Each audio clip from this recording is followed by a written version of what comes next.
Hello everyone, আসসালামু আলাইকুম। অনেক দিন পর তোমাদের সাথে আবার। আমাকে একটু বলো তো, অডিও আর ভিডিও সব ঠিক আছে কিনা? তোমরা সবাই আমাকে একটু বলো, ভাইয়ার অডিও আর ভিডিও সব ঠিক আছে কিনা। তো আজকে আমরা একটা রিভিউ ক্লাস করব উচ্চতর গণিতের। আমি একটা এভরিওয়ান ট্যাগ দিয়ে দিই।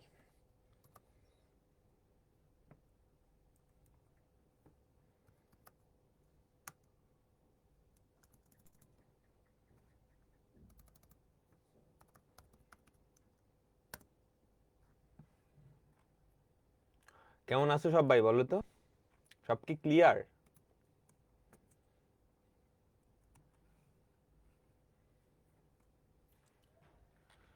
আমাকে একটু বলো সবকিছু ঠিক আছে কিনা।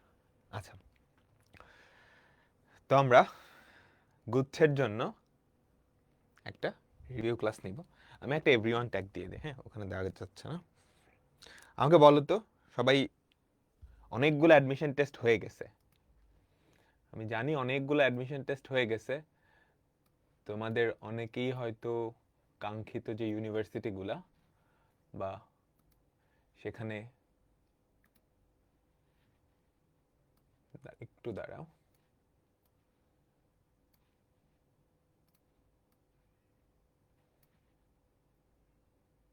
আচ্ছা, অনেকগুলো ইউনিভার্সিটির রেজাল্টও দিয়ে দিছে।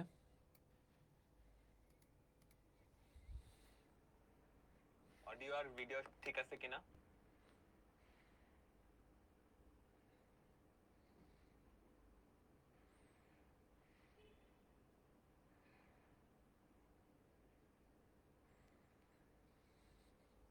আচ্ছা, ঠিক আছে। এরপরও কিন্তু অনেকে ঢাকা ইউনিভার্সিটির তো পরীক্ষা দিলা, ঢাকা ইউনিভার্সিটির রেজাল্ট এখনো দেয় নাই, তো দিবে। কিছু কিছু ইউনিভার্সিটির পরীক্ষা বাকি আছে, না আটকে যায় নাই, আটকে যায় নাই। আচ্ছা, দেখো, তোমাদের গুচ্ছ পরীক্ষার জন্য মেইনলি আমাদের এই ক্লাসগুলা, এই রিভিউ ক্লাসগুলা। তো গুচ্ছ পরীক্ষা কিন্তু এখনো যথেষ্ট সময় আছে। মেতে হবে পরীক্ষা, তাই না? মেয়ের 9 তারিখ, আমি যতদূর জানি মেয়ের 9 তারিখ। তো আজকে কয় তারিখ? আজকে মার্চের 25।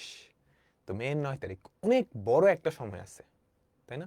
তো যারা এখনো তোমার যে কাঙ্ক্ষিত রেজাল্টটা সেটা পাও নাই, কিংবা যেই পরীক্ষায় যে পরীক্ষাটা দিয়েছো ঢাকা ইউনিভার্সিটিতে বা অন্য জায়গায়, হুম,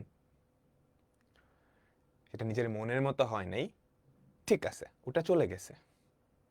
আরও কিন্তু বাকি আছে, গুচ্ছ আছে, তারপর কৃষি গুচ্ছ আছে। সো ওগুলোতেও কিন্তু ভালো রেজাল্ট করা সম্ভব। হ্যাঁ, কি করতে হবে?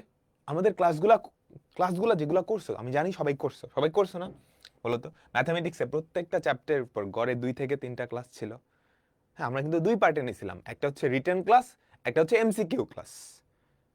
এটা তোমাদের জন্য ভেবেই কিন্তু আমরা করছি, যাতে রিটেন ক্লাসটা শুধুমাত্র ঢাকা ইউনিভার্সিটি বা যেই ইউনিভার্সিটিগুলোয় রিটেন আছে সেগুলাই দেখতে পারো, আর বাকি যে এমসিকিউ ক্লাসটা সেটা তোমরা গুচ্ছ বা এগ্রি গুচ্ছের জন্য দেখতে পারো। তো এখন কি করা লাগবে? যারা ওই ক্লাসগুলো করছো ওই ক্লাসগুলো একটু রিভিশন দিতে হবে, বুঝতে পারছো? ক্লাস নোটগুলো রিভিশন দিতে পারো, বা কোনো চ্যাপ্টারে যদি দুর্বলতা থাকে ওই ক্লাসটাই কি আবার দেখতে পারো, ওই ক্লাসটাই আবার দেখতে পারো। তো আজকে আমি যেটা করব, আজকে আমি ওই ক্লাসগুলাই রিভিউ করব, ওই ক্লাসের যে ক্লাস নোটগুলো, ওই ক্লাসে আমি যা যা পড়াইছি সেগুলাই ছোট্ট করে একটু জাস্ট দেখে যাব, আর বলবো এটা বেশি ইম্পর্টেন্ট, এটা কম ইম্পর্টেন্ট, এটা বেশি ইম্পর্টেন্ট। ওকে?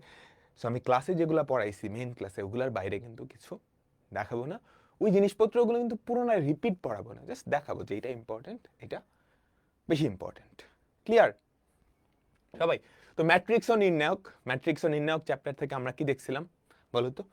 ম্যাট্রিক্সের সংজ্ঞা টঙ্গা দেওয়া আছে, ম্যাট্রিক্সের ভুক্তি, এগুলো আমরা সবাই জানি। তারপর আমরা ম্যাট্রিক্সের প্রকারভেদ দেখছিলাম, এটা বেশ ইম্পর্টেন্ট একটা টপিক, এখান থেকে একটা এমসিকিউ এক্সপেক্ট করতে পারো। ম্যাট্রিক্সের প্রকারভেদ, সারি ম্যাট্রিক্স, কলাম ম্যাট্রিক্স, আয়তাকার ম্যাট্রিক্স, বর্গ ম্যাট্রিক্স, সবাই তো জানো, তাই না? তারপর ম্যাট্রিক্সের 2টা কর্ণ থাকে, মুখ্য কর্ণ, গৌণ কর্ণ, বুঝছো?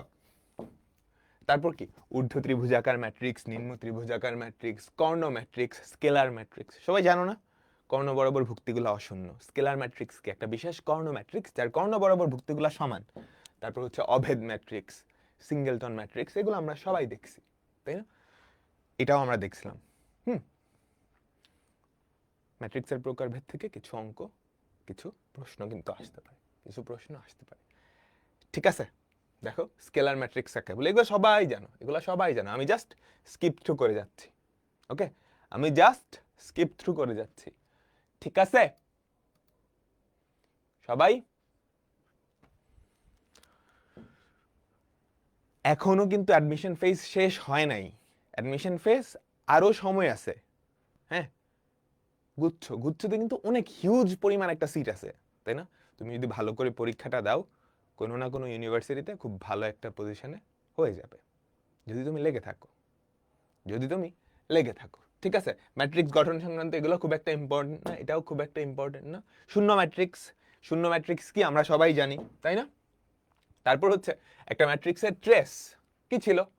প্রধান কর্ণ বরাবর ভুক্তিগুলার যোগফল। ট্রেস ছিল না, প্রধান কর্ণ বরাবর ভুক্তিগুলার গুণফল ছিল মুখ্য পদ। গৌণ কর্ণ বরাবর ভুক্তিগুলার গুণফলটা কি ছিল? গৌণপদ, তাই না? তাই তো, ট্রেস বাইর করো, মুখ্য পদ বাইর করো, গৌণপদ বাইর করো, এগুলা খুব সহজ। ট্রেস সংক্রান্ত কিছু অঙ্ক আছে। তারপর খুবই ইম্পর্টেন্ট একটা ম্যাট্রিক্স, বিম্ব ম্যাট্রিক্স বা ট্রান্সপোজ ম্যাট্রিক্স। খুবই ইম্পর্টেন্ট। একটা ম্যাট্রিক্সের সারিগুলাকে কলাম আর কলামগুলাকে সারি বানাইলে যে ম্যাট্রিক্স পাওয়া যায় সেটাকে কি বলা হয়? তার বিম্ব ম্যাট্রিক্স, তাই না? প্রতিসম ম্যাট্রিক্স খুবই ইম্পর্টেন্ট। ম্যাট্রিক্সের প্রকারভেদের মধ্যে বিম্ব ম্যাট্রিক্স, প্রতিসম ম্যাট্রিক্স, বিপ্রতিসম ম্যাট্রিক্স, এই তিনটা খুবই ইম্পর্টেন্ট। প্রতিসম ম্যাট্রিক্স কি? একটা ম্যাট্রিক্সের ট্রান্সপোজ আর ওই ম্যাট্রিক্সটা সমান হলে সেটা প্রতিসম ম্যাট্রিক্স, তাই না? বিপ্রতিসম ম্যাট্রিক্স কি? একটা ম্যাট্রিক্সের ট্রান্সপোজ যদি তার নেগেটিভ হয় তখন সেটাকে বিপ্রতিসম ম্যাট্রিক্স বলে। এগুলো চেনার সহজ উপায় কিন্তু আমরা দেখছিলাম, তাই না? প্রতিসম ম্যাট্রিক্স চেনার উপায় কি? প্রধান কর্ণ বরাবর ভুক্তিগুলা যা ইচ্ছা তা, বাট এটা রেসপেক্টে যারা বিম্ব তারা সমান হওয়া লাগবে, 2 2 4 4 -5 তাই তো? আর বিপ্রতিসম হওয়ার শর্ত প্রধান কর্ণ বরাবর ভুক্তিগুলা শূন্য, এটা রেসপেক্টে যারা প্রতিবিম্ব তারা নেগেটিভ হবে, 2 -2 4 -4 -5 তাই তো? তারপর দেখছো নিচের কোনটা প্রতিসম ম্যাট্রিক্স। হ্যাঁ, ঠিক আছে, প্রতিসম ম্যাট্রিক্স, বিপ্রতিসম ম্যাট্রিক্স, এই প্রকারভেদটা কিন্তু ইম্পর্টেন্ট। ঠিক আছে, বক্র প্রতিসম বা বিপ্রতিসম ম্যাট্রিক্স। সো এখানে একটা স্টার্ট দিবা। ওকে, ঠিক আছে, বিপ্রতিসম গেল, বক্র প্রতিসম গেল, আবার দেখছো বিপ্রতিসম। হ্যাঁ, বক্র প্রতিসম ম্যাট্রিক্সের ক্ষেত্রে কোনটা সত্য?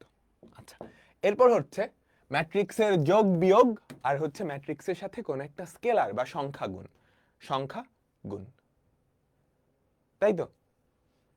ম্যাট্রিক্সের যোগ বিয়োগ আমরা সবাই জানি না?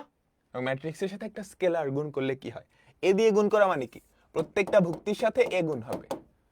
হ্যাঁ, একটা ম্যাট্রিক্সকে এ দিয়ে গুণ করলে কি? প্রত্যেকটা ভুক্তির সাথে এ গুণ হবে।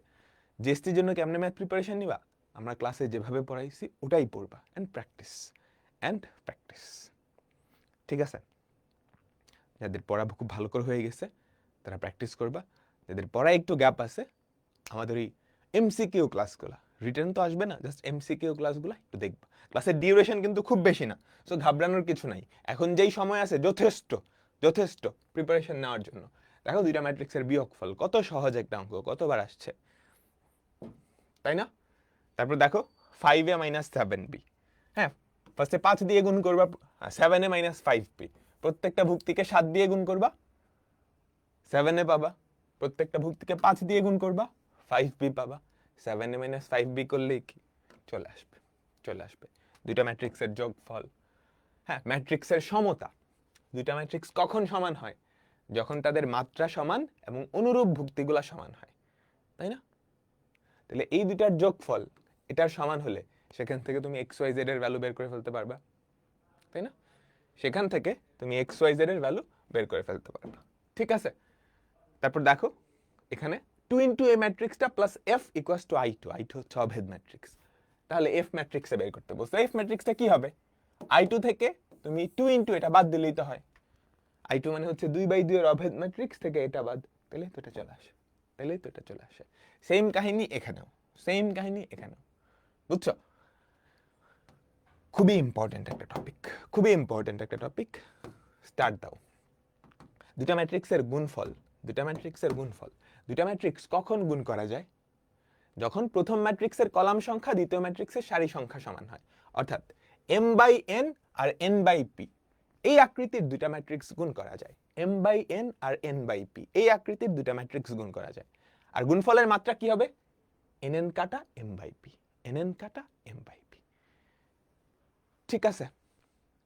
বলো তো, এটা কিন্তু খুবই ইম্পর্টেন্ট, এখান থেকে প্রশ্ন আসে। দেখো, এ ম্যাট্রিক্সের মাত্রা 2/4, বি এর মাত্রা 4/3, তাহলে এ বি এর মাত্রা কত হবে? 2/3, তাই না? সিমিলার কাহিনী এখানে, এই টপিকটা কিন্তু ইম্পর্টেন্ট। এই অঙ্কটা 5 স্টার দাও, এই অঙ্কটা 5 স্টার। এবিসি ম্যাট্রিক্স তিনটার আকৃতি এটা হয়, তাহলে এই ম্যাট্রিক্সের আকার কত? এ ট্রান্সপোজের আকার কত আমাকে বলো? এর আকার হচ্ছে 4/5, তাহলে এ ট্রান্সপোজ কত? 5/4, বি এরও 5/4, বি এরও 5/4, তাই না? তো 5/4 যোগ করলে 5/4 হয়, সি এর কত? 4/2, তো 5/4 আর 4/2 যোগ করলে কত হয় আমাকে বলো? 5/2, তাই না? সো এটা কিন্তু খুবই ইম্পর্টেন্ট। দেখছো এখানে জিএসটিতে আসছে, তো সামনেও আসার সম্ভাবনা কি? অনেক বেশি। হ্যাঁ, সো ম্যাট্রিক্স থেকে এই টপিকটা সবচাইতে বেশি ইম্পর্টেন্ট, বুঝছো? ম্যাট্রিক্স থেকে এই টপিকটা সবচাইতে বেশি ইম্পর্টেন্ট। হ্যাঁ, দুইটা ম্যাট্রিক্সের গুণফল বের করতে বলছে।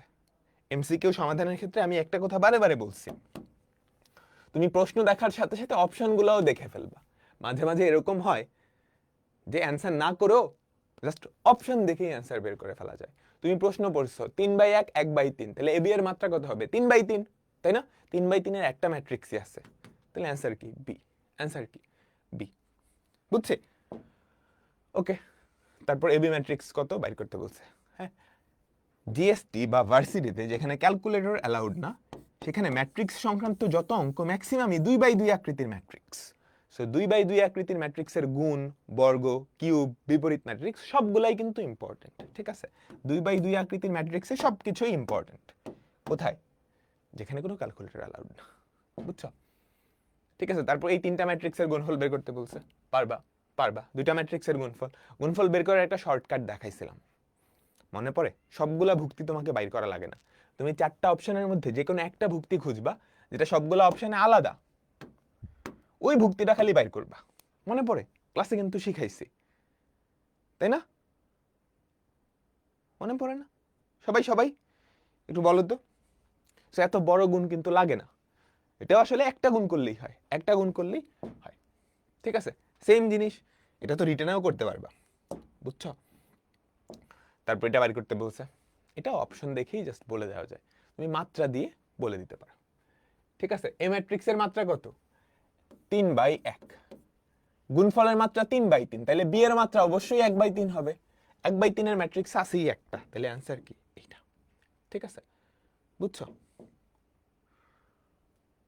হ্যাঁ, এটা মজার একটা অঙ্ক ছিল, এটা আমরা ক্লাসে দেখছিলাম, তাই না? 3/2 আর 2/3 ক্রমবিশিষ্ট দুইটা ম্যাট্রিক্স এ বি এর ভুক্তি 0 বা 1 হলে ট্রেস সর্বোচ্চ মান কত?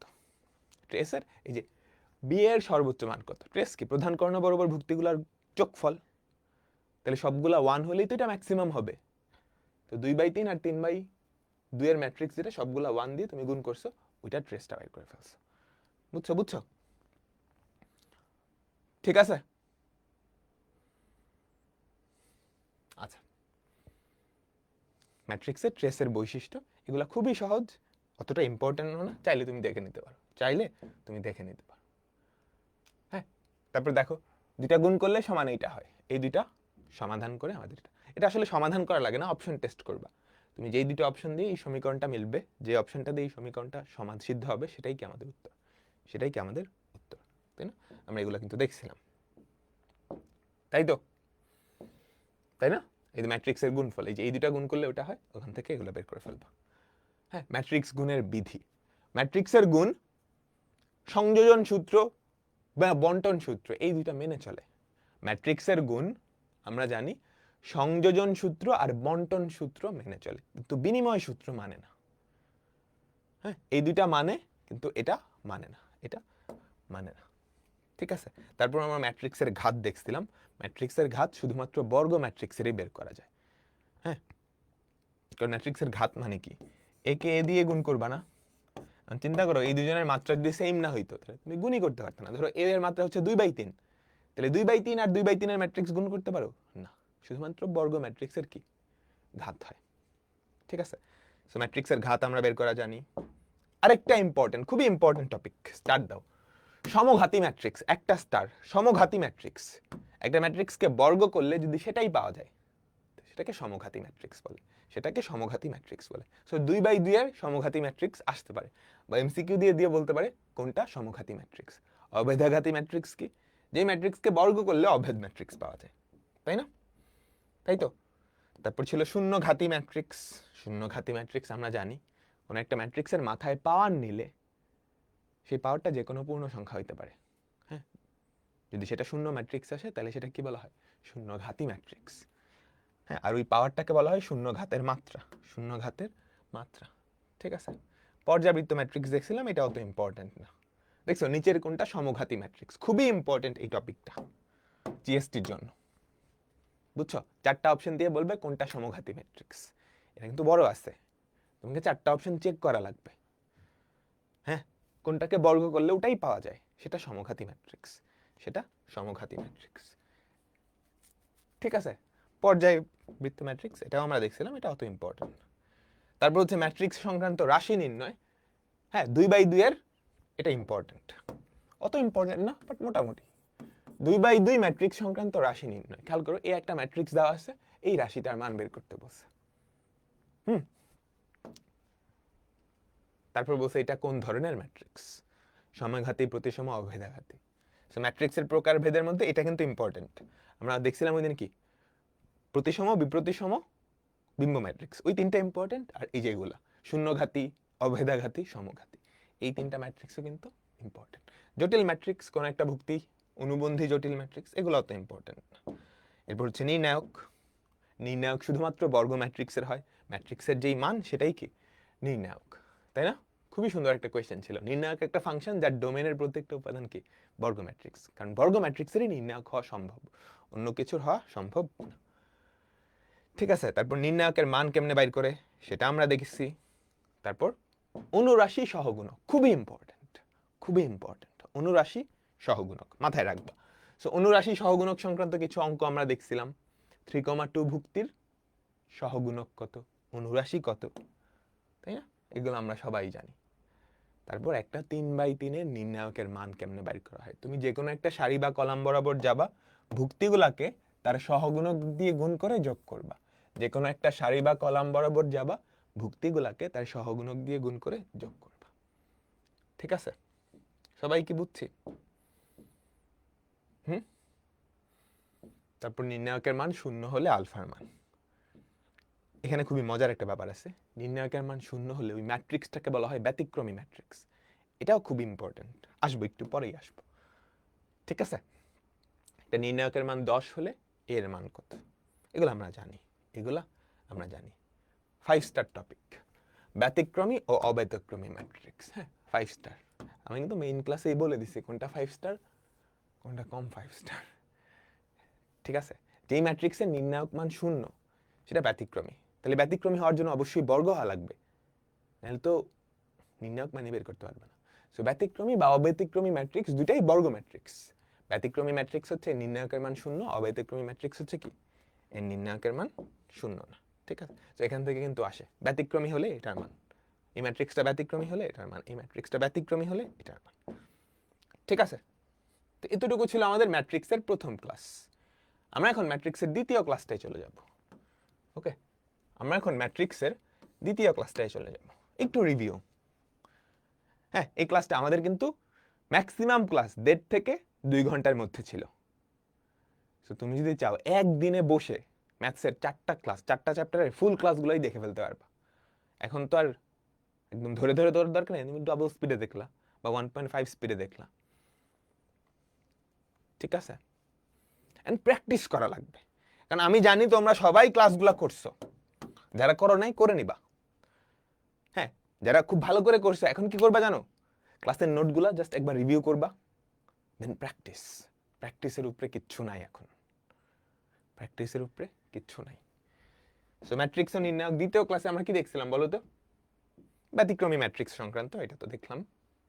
তারপর সহগুণক ম্যাট্রিক্স কি ছিল, প্রত্যেকটা ভুক্তিকে তার সহগুণক দিয়ে রিপ্লেস করে দিলে যে ম্যাট্রিক্সটা পাওয়া যায়। আমরা প্রত্যেকটা ভুক্তির সহগুণক বাইর করতে পারি না, প্রত্যেকটা ভুক্তির তো সহগুণক বাইর করতে পারি, ওই সবগুলা সহগুণক দিয়ে ভুক্তিগুলা রিপ্লেস করলে যেটা পাওয়া যায় সেটাই কি, সেটাই কি সহগুণক ম্যাট্রিক্স, তাই না? সহগুণক ম্যাট্রিক্সকে ট্রান্সপোজ করলে কি পাওয়া যায়, অ্যাডজয়েন্ট ম্যাট্রিক্স, অ্যাডজয়েন্ট ম্যাট্রিক্স, তাই না? অ্যাডজয়েন্ট ম্যাট্রিক্সকে তুমি যদি ওই ম্যাট্রিক্সটার নির্ণায়ক দিয়ে ভাগ করো তাহলে ওই ম্যাট্রিক্সটার বিপরীত ম্যাট্রিক্স পাবা। তাহলে বিপরীত ম্যাট্রিক্স পাওয়ার জন্য প্রথমত সহগুণক ম্যাট্রিক্স, তারপর অ্যাডজয়েন্ট ম্যাট্রিক্স, তারপর কি ওটা নির্ণায়ক দিয়ে ভাগ করা লাগে, ওটা নির্ণায়ক দিয়ে ভাগ করা লাগে, তাই না?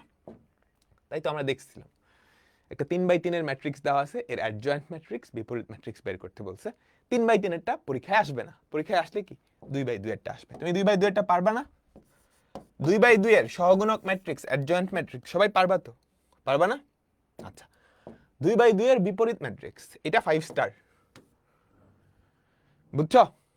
একটা 2x2 ক্রমের ম্যাট্রিক্সের বিপরীত ম্যাট্রিক্স কি হবে, 1 এটা নির্ণায়ক ভ্যালু এডি মাইনাস বিসি। প্রধান কর্ণ বরাবর ভুক্তিগুলা উলট পালট, প্রধান কর্ণ বরাবর ভুক্তিগুলা উলট পালট, গৌণ কর্ণ বরাবর ভুক্তিগুলা নেগেটিভ হবে। প্রধান কর্ণ বরাবর ভুক্তিগুলা উলট পালট, গৌণ কর্ণ বরাবর ভুক্তিগুলা নেগেটিভ হবে। তারপরেরটাই আমরা যাই, এ দেখো একটা ম্যাট্রিক্স দেওয়া আছে, এ ইনভার্স বের করতে বলছে, খুবই ইম্পর্টেন্ট, খুবই ইম্পর্টেন্ট। 2x2 এর বিপরীত ম্যাট্রিক্স, 2x2 এর বিপরীত ম্যাট্রিক্স, ঠিক আছে? এটাও কি 2x2 এর বিপরীত ম্যাট্রিক্স সংক্রান্তই, ঠিক আছে? বিপরীত ম্যাট্রিক্সের ট্রেস বের করতে বলছে, বিপরীত ম্যাট্রিক্স তো বের করতে পারবা, তারপর ট্রেস বের করবা, তারপর ট্রেস বের করবা, সবকিছুই চেনা জানা লাগবে, বুঝছো? আচ্ছা, বিপরীত ম্যাট্রিক্স কখন হবে, যখন ওটা নির্ণায়ক ভ্যালুটা শূন্য না হয়, কারণ শূন্য হলে অসংজ্ঞায়িত হয়ে যাবে না। তাহলে বিপরীত ম্যাট্রিক্স কখন পাওয়া যাবে, অব্যতিক্রমী ম্যাট্রিক্সের ক্ষেত্রে, অব্যতিক্রমী ম্যাট্রিক্সের ক্ষেত্রে। দেখো কে এর কোন মানের জন্য এটা বিপরীতকরণ যোগ্য নয়, যখন এটা ব্যতিক্রমী ম্যাট্রিক্স, এটা নির্ণায়ক মান শূন্য, তো ব্যতিক্রমী ম্যাট্রিক্স কিন্তু এখানেও আসতেছে, এটা কিন্তু ইম্পর্টেন্ট, ঠিক আছে? সেম কাহিনী এক্ষেত্রেও, সেম কাহিনী এক্ষেত্রেও। ইনভার্টিবল মানে বিপরীতযোগ্য হবে না, এটা ব্যতিক্রমী ম্যাট্রিক্স হইলে, হ্যাঁ, এটা নির্ণায়ক মান শূন্য ধরে কে এর মান নিয়ে আসবা, বুঝছো? তারপর বিপরীত ম্যাট্রিক্স সংক্রান্ত কিছু প্রপার্টি ছিল, এগুলোও বেশ ইম্পর্টেন্ট। প্রত্যেকটা আমি বুঝাই দিছি, মুখস্থ রাখতে হবে, প্রত্যেকটা আমি বুঝাই দিছি, মুখস্থ রাখতে হবে, ঠিক আছে? মুখস্থ রাখতে হবে। একটা বর্গ ম্যাট্রিক্স এআই, আই দিয়ে যে কোনো ম্যাট্রিক্স, অভেদ ম্যাট্রিক্স দিয়ে যে কোনো কিছুকে গুণ করলে কি অভেদ ম্যাট্রিক্সই পাওয়া যায়, ওই ম্যাট্রিক্সটাই পাওয়া যায়, তাই না? আমাকে বলো, ওটাই পাওয়া যায় না? ওটাই পাওয়া যায়, তাই তো? M M transpose into I, এটা মানে কি এম ট্রান্সপোজই, এম ট্রান্সপোজটা বাইর করে ফেলো, তাইলেই তো হয়, তাইলেই তো হয়। Determinant of A A inverse, A A inverse কি হয়, অভেদ ম্যাট্রিক্স, অভেদ ম্যাট্রিক্সের নির্ণায়ক মান কত, 1 1, ঠিক আছে? এটা অতটা ইম্পর্টেন্ট না, দেখে নিও। তারপর হ্যাঁ, তারপর এটা খুবই ইম্পর্টেন্ট কনসেপ্ট শিখাইছিলাম এরকম, এই দুইটা ম্যাট্রিক্স ইকুয়ালস টু সি হলে, ধরো তোমাকে এ ম্যাট্রিক্সটা দেওয়া আছে, সি ম্যাট্রিক্সটা দেওয়া আছে, বি কেমনে বাইর করবা, বি কেমনে বাইর করবা? হ্যাঁ, বি বাইর করা মানে কি, লেফট সাইডে শুধু বি রাখা, এ কে সরানো, দুই পাশে এ ইনভার্স দিয়ে যদি গুণ করো, A inverse into A B, ওই পাশেও তুমি এ ইনভার্স দিয়ে গুণ করছো, A inverse R A vanish হয়ে আই পড়ে থাকবে, আই ইনটু বি কি বি। হ্যাঁ, এটাও কিন্তু ইম্পর্টেন্ট, একটু দেখে নিবা। এটা ঢাকা ইউনিভার্সিটির রিটেনের জন্য ইম্পর্টেন্ট ছিল, বা রিটেন পরীক্ষার জন্য এটা সবচেয়ে বেশি ইম্পর্টেন্ট। এমসিকিউ তো মাঝে মাঝে দিয়ে দিতে পারে, এমসিকিউ তো মাঝে মাঝে দিয়ে দিতে পারে, দেখছো? তো এটা দেখে নিও, এটা দেখে নিও, ঠিক আছে? তারপর আমরা দেখবো হচ্ছে কর্ণ ম্যাট্রিক্স। কর্ণ ম্যাট্রিক্স খুবই স্পেশাল। কর্ণ ম্যাট্রিক্স, দুইটা কর্ণ ম্যাট্রিক্স গুণ করলে তাদের প্রধান কর্ণ বরাবর ভুক্তিগুলা খালি গুণ হয়, আর কিছু গুণ হয় না। কর্ণ ম্যাট্রিক্সের উপরে যদি পাওয়ার নাও, সেই পাওয়ারটা জাস্ট প্রধান কর্ণ বরাবর ভুক্তিগুলোর মাথায় চলে যায়, অন্য কোথাও যায় না। কর্ণ ম্যাট্রিক্সের নির্ণায়ক ভ্যালু খুব সুন্দর, প্রধান কর্ণ বরাবর ভুক্তিগুলা গুণ করলেই দিলেই হয়, প্রধান কর্ণ বরাবর ভুক্তিগুলা গুণ করে দিলেই হয়। বুঝছো? খুবই সহজ একটা জিনিস, তাই না? Power n k to the power n b to the power n. কর্ণ ম্যাট্রিক্সের বিপরীত ম্যাট্রিক্স বের করাও সহজ। প্রধান কর্ণ বরাবর ভুক্তিগুলারে খালি উল্টায় দিবা, প্রধান কর্ণ বরাবর ভুক্তিগুলারে খালি উল্টায় দিবা। ক্লিয়ার? বুঝছো? এর মান চাইছে, দেখো একটা কর্ণ ম্যাট্রিক্স না, 5 ইন্টু 5 ইন্টু 5, 5 কিউব, 5 কিউব, তাই না? বুঝছো? গৌণ কর্ণ বরাবর যদি পাওয়ার হয় তাহলে একটা কথা আছে, ব্যাপারটা হচ্ছে এরকম। গৌণ কর্ণ বরাবর ভুক্তিগুলো অশূন্য, বাকিগুলো শূন্য। এন যদি জোর হয় তাহলে এটা হবে এরকম, বেজোর হলে এই বরাবরই থাকবে। আমরা দেখছিলাম, তাই না? বলো, দেখছিলাম তো? দেখছিলাম, তাই না? বুঝছো? এ টু দি পাওয়ার 5 এখানে সুন্দর একটা, আমরা সুন্দর দুইটা শর্টকাট দেখছিলাম, মনে পড়ে? a ইকুয়ালস টু 1x1, তাহলে a two the power n হবে 1 ইন্টু nx বাই 1, তাই না? আর যদি এটা এরকম হয় nx, বুঝছো? আকৃতিটা যদি এরকম হয় 1 1 0 1 1, এখানে x, x এর জায়গায় যে কোনো কিছু থাকতে পারবে। মাথায় পাওয়ার নিলে কি হবে? x এর সাথে জাস্ট n গুণ হয়ে যাবে, ঠিক আছে? যেমন এই যে এইটা a টু দি পাওয়ার 15 নিলে কি, যে এটা x, এটার সাথে 50 গুণ হবে, 25। এগুলো কেমনে হয় সেটাও কিন্তু আমরা দেখছিলাম। হ্যাঁ, তাহলে বলো কি হবে? 151 হবে, তাই না? প্রথমটা হবে আমাদের উত্তর। এখানে খুবই ইম্পর্টেন্ট, এই প্রপার্টিগুলো খুবই ইম্পর্টেন্ট। এগুলা কেমনে হয়, কিভাবে হয়, সবকিছু কিন্তু আমরা মেইন ক্লাসে দেখছি। এগুলো মুখস্থ রাখতে হবে, মাস্ট। ম্যাট্রিক্সকে গুণ করে নির্ণায়ক, দেখছো? এ ম্যাট্রিক্সকে তুমি গুণ করছো পি এ, তারপর নির্ণায়ক নিছো। এই প্রপার্টিগুলা, এগুলো না বুঝে মুখস্থ করতে গেলে কিন্তু খবর হয়ে যাবে, কিন্তু বুঝে এগুলো মুখস্থ করার কোনো ব্যাপার না। সবার মনে আছে এগুলা? আমাকে বলো তো, এগুলো কিন্তু পড়াইছি আমি, সবার কি মনে আছে? এটা আরেকটা ইম্পর্টেন্ট, বুঝছো? এইটা আরেকটা ইম্পর্টেন্ট টপিক, এটাও তুমি 5 স্টার দিতে পারো, এই টপিকটাও 5 স্টার দিতে পারো। এখান থেকে আসবে, এখান থেকে আসবে, বুঝছো? এগুলো আমরা দেখছিলাম, সেম এই যে এগুলো দিয়ে অনেকগুলো অঙ্ক দেখছি, দেখছো? এগুলো বুয়েট, সিকের ওয়েট, Dhaka university, GST, agri GST, সব জায়গায় আসে, সব জায়গায় আসে, ঠিক আছে? তারপর হচ্ছে নির্ণায়কের ধর্ম, এগুলা মাথায় রাখতে হবে। নির্ণায়কের ধর্ম, নির্ণায়কের অনেকগুলো ধর্ম আছে, একটা একটা করে জাস্ট পড়ে নিবা, একটা একটা করে জাস্ট পড়ে নিবা ক্লাসের স্লাইড থেকেই। স্লাইডের বাইরে আর কিছু লাগবে না, স্লাইডের বাইরে যেটা লাগবে সেটা হচ্ছে নিজের প্র্যাকটিস, স্লাইডের বাইরে যেটা লাগবে সেটা হচ্ছে নিজের প্র্যাকটিস, বুঝছো? আরেকটা ইম্পর্টেন্ট প্রপার্টি পড়ছিলাম না, তুমি যে কোনো একটা সারি বা কলাম বরাবর যাও, ওই ভুক্তিগুলাকে তার সহগুণক দিয়ে গুণ করে যোগ করলে ওই নির্ণায়কের মান পাবা। এখন তুমি একটা সারি বরাবর গেছো, ভুক্তিগুলা নিছো এইটা, কিন্তু সহগুণক নিছো আরেক সারি বরাবর, তাহলে ওই কয়টা গুণ করে যোগ করলে সব সময় 0 পাওয়া যায়। এটা সারি বরাবর বা কলাম বরাবর দুই ক্ষেত্রেই প্রযোজ্য, দুই ক্ষেত্রেই প্রযোজ্য। আচ্ছা, এরপর আমরা দেখছিলাম নির্ণায়কের মান নির্ণয়। হ্যাঁ, এগুলা মূলত রিটেনে আসলে আমরা এমনি করি, বুঝছো? এমসিকিউতে আসলে এমন আসে না, খুব কম। নির্ণায়কের মান নির্ণয়ের আমাদের দুইটা টেকনিক ছিল। আমাদের মেইন টার্গেট ছিল একটা কলাম বা সারি বরাবর দুইটা ভুক্তি শূন্য নিয়ে আসা, সেটার জন্য এই দুইটা কাজ আমরা করতাম, তাই না? এই দুইটা কাজ আমরা করতাম। তো আমরা বেশ কিছু অঙ্ক দেখছিলাম এরকম, এটা, তারপরে এটা, এগুলো রিটেনের জন্য, বুঝছো? বা এমসিকিউতে আসলে তুমি এভাবে করবা। এগুলো তোমরা সবাই জানো, আমি জানি, সবাই জানো, আমরা জানি। আচ্ছা, তারপর আমরা খুবই মজার কয়েকটা জিনিস দেখছিলাম, মনে পড়ে?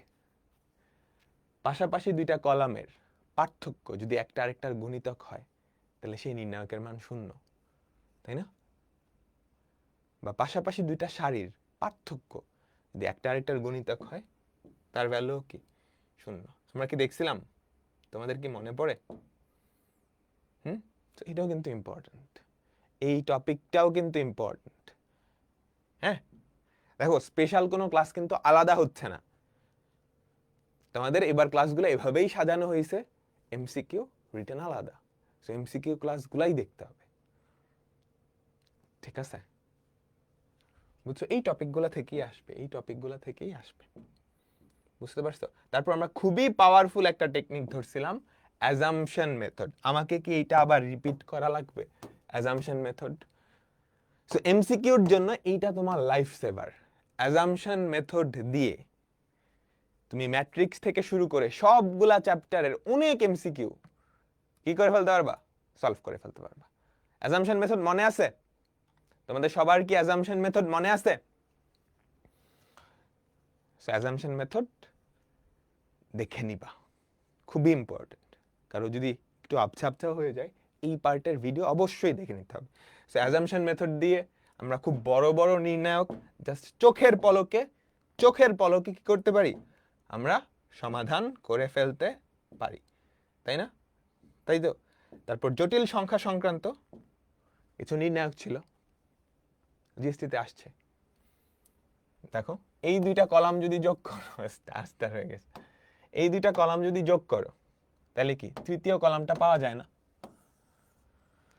তাহলে এটার মান কত? 0। এটার মান কত? 0। হ্যাঁ, অ্যাজাম্পশন মেথড দিয়ে ম্যাট্রিক্স না নির্ণায়কের অঙ্ক করে। তারপর যে জটিল সংখ্যা সংক্রান্ত, এটা জাস্ট বিস্তার করছো, ওটার মান বের করতে বলছে। তোমরা সবাই জানো আশা করি, ঠিক আছে?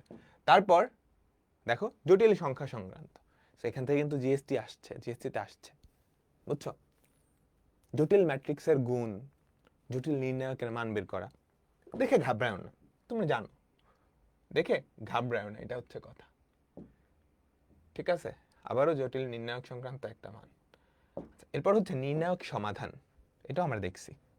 নির্ণায়ক সমাধান, একটা নির্ণায়কের মান সমান কিছু একটা দেওয়া থাকবে, ওই নির্ণায়কে কোনো একটা অজানা রাশি বা এক্স আছে, এখানে এক্স এর মানটা বের করা লাগবে। কেমনে করবা? তুমি লেফট সাইডটাকে বিস্তার করে দিবা, বিস্তার করলে কি এক্স এর একটা সমীকরণ আসবে, সেখান থেকে এক্স এর মান, বুঝছো? আমাদের এখনকার টাইপটা ছিল নির্ণায়ক সমাধান। তো এটা কেমনে করবা? লেফট সাইডে একটা নির্ণায়ক থাকবে, সেই নির্ণায়কে একটা অজানা রাশি থাকবে, অজানা রাশিটার মান বের করা লাগবে। তুমি মানটা কেমনে বের করবা? এটাকে বিস্তার করবা, এক্স এর একটা সমীকরণ আসবে, সমাধান করবে, কাজ শেষ। বুঝছো? সেম কাহিনী দেখো, তুমি এটাকে বিস্তার করছো, তাহলে এক্স এর একটা সমীকরণ আসছে, সমাধান করছো, এক্স এর ভ্যালু চলে আসছে, সেম কাহিনী এখানে। এই অঙ্কটা ইম্পর্টেন্ট, এটা আসতে পারে, বুঝছো? এটা আসতে পারে। আমরা পরেরটাই যাই, সিমিলার কাহিনী। না, নির্ণায়ক সমাধান না, এক্স এর কোন মানের জন্য এই নির্ণায়কের মান 0, তো এটাকে বিস্তার করো, বিস্তার করলে কি পাইছো? এটার মান 0, সেখান থেকে এক্স এর ভ্যালু বের হয়ে গেল, সেম কাহিনী এখানে, বুঝছো? খুব বেশি টপিক কিন্তু নাই, এরকমও না এমসিকিউতে তোমার খুব বেশি টাইম লাগবে। ঘুরে ফিরে এই টপিকগুলো থেকেই আসবে, একটু চেঞ্জ হতে পারে, একটু মডিফাই হতে পারে, একটু মেকআপ করে দিতে পারে। তোমাকে যেটা করতে হবে, প্র্যাকটিস করে মডিফাই করে দিলে যাতে ধরতে পারো তুমি, সেটা শিওর করতে হবে, মেক শিওর। আমরা কিন্তু ক্লাসের মধ্যে বুঝাইছি যে এটা এমনি ঘুরে দিতে পারে, এমনি মেকআপ করে দিতে পারে, তখন তুমি কেমনে চিন্তা করবা, বা একটা নতুন অঙ্ক দিলে কিভাবে অ্যাপ্রোচ করবা, কিভাবে ধরতে পারবা, আমরা কিন্তু শিখাইছি ক্লাসের মধ্যে, আমি তোমাদের শিখাইছি না? সো কনফিডেন্স রাখো, ঘাবড়ায়ও না, ভয় পাও না, ঠিক আছে? ভয় পাও না। এখন অনেকগুলা সিট আছে, জিএসটি কয়টা ইউনিভার্সিটি, হাল ছাইরো না, এই আফসোসটা যাতে না হয়। জিএসটিটা একটু ভালো করে দিলে হয়তো ভালো একটা রেজাল্ট আসে, দেখবা। আমি এটা নিশ্চিত, অনেকেরই এই অবস্থা হবে, তোমরা জিএসটিতে চান্স পাবা।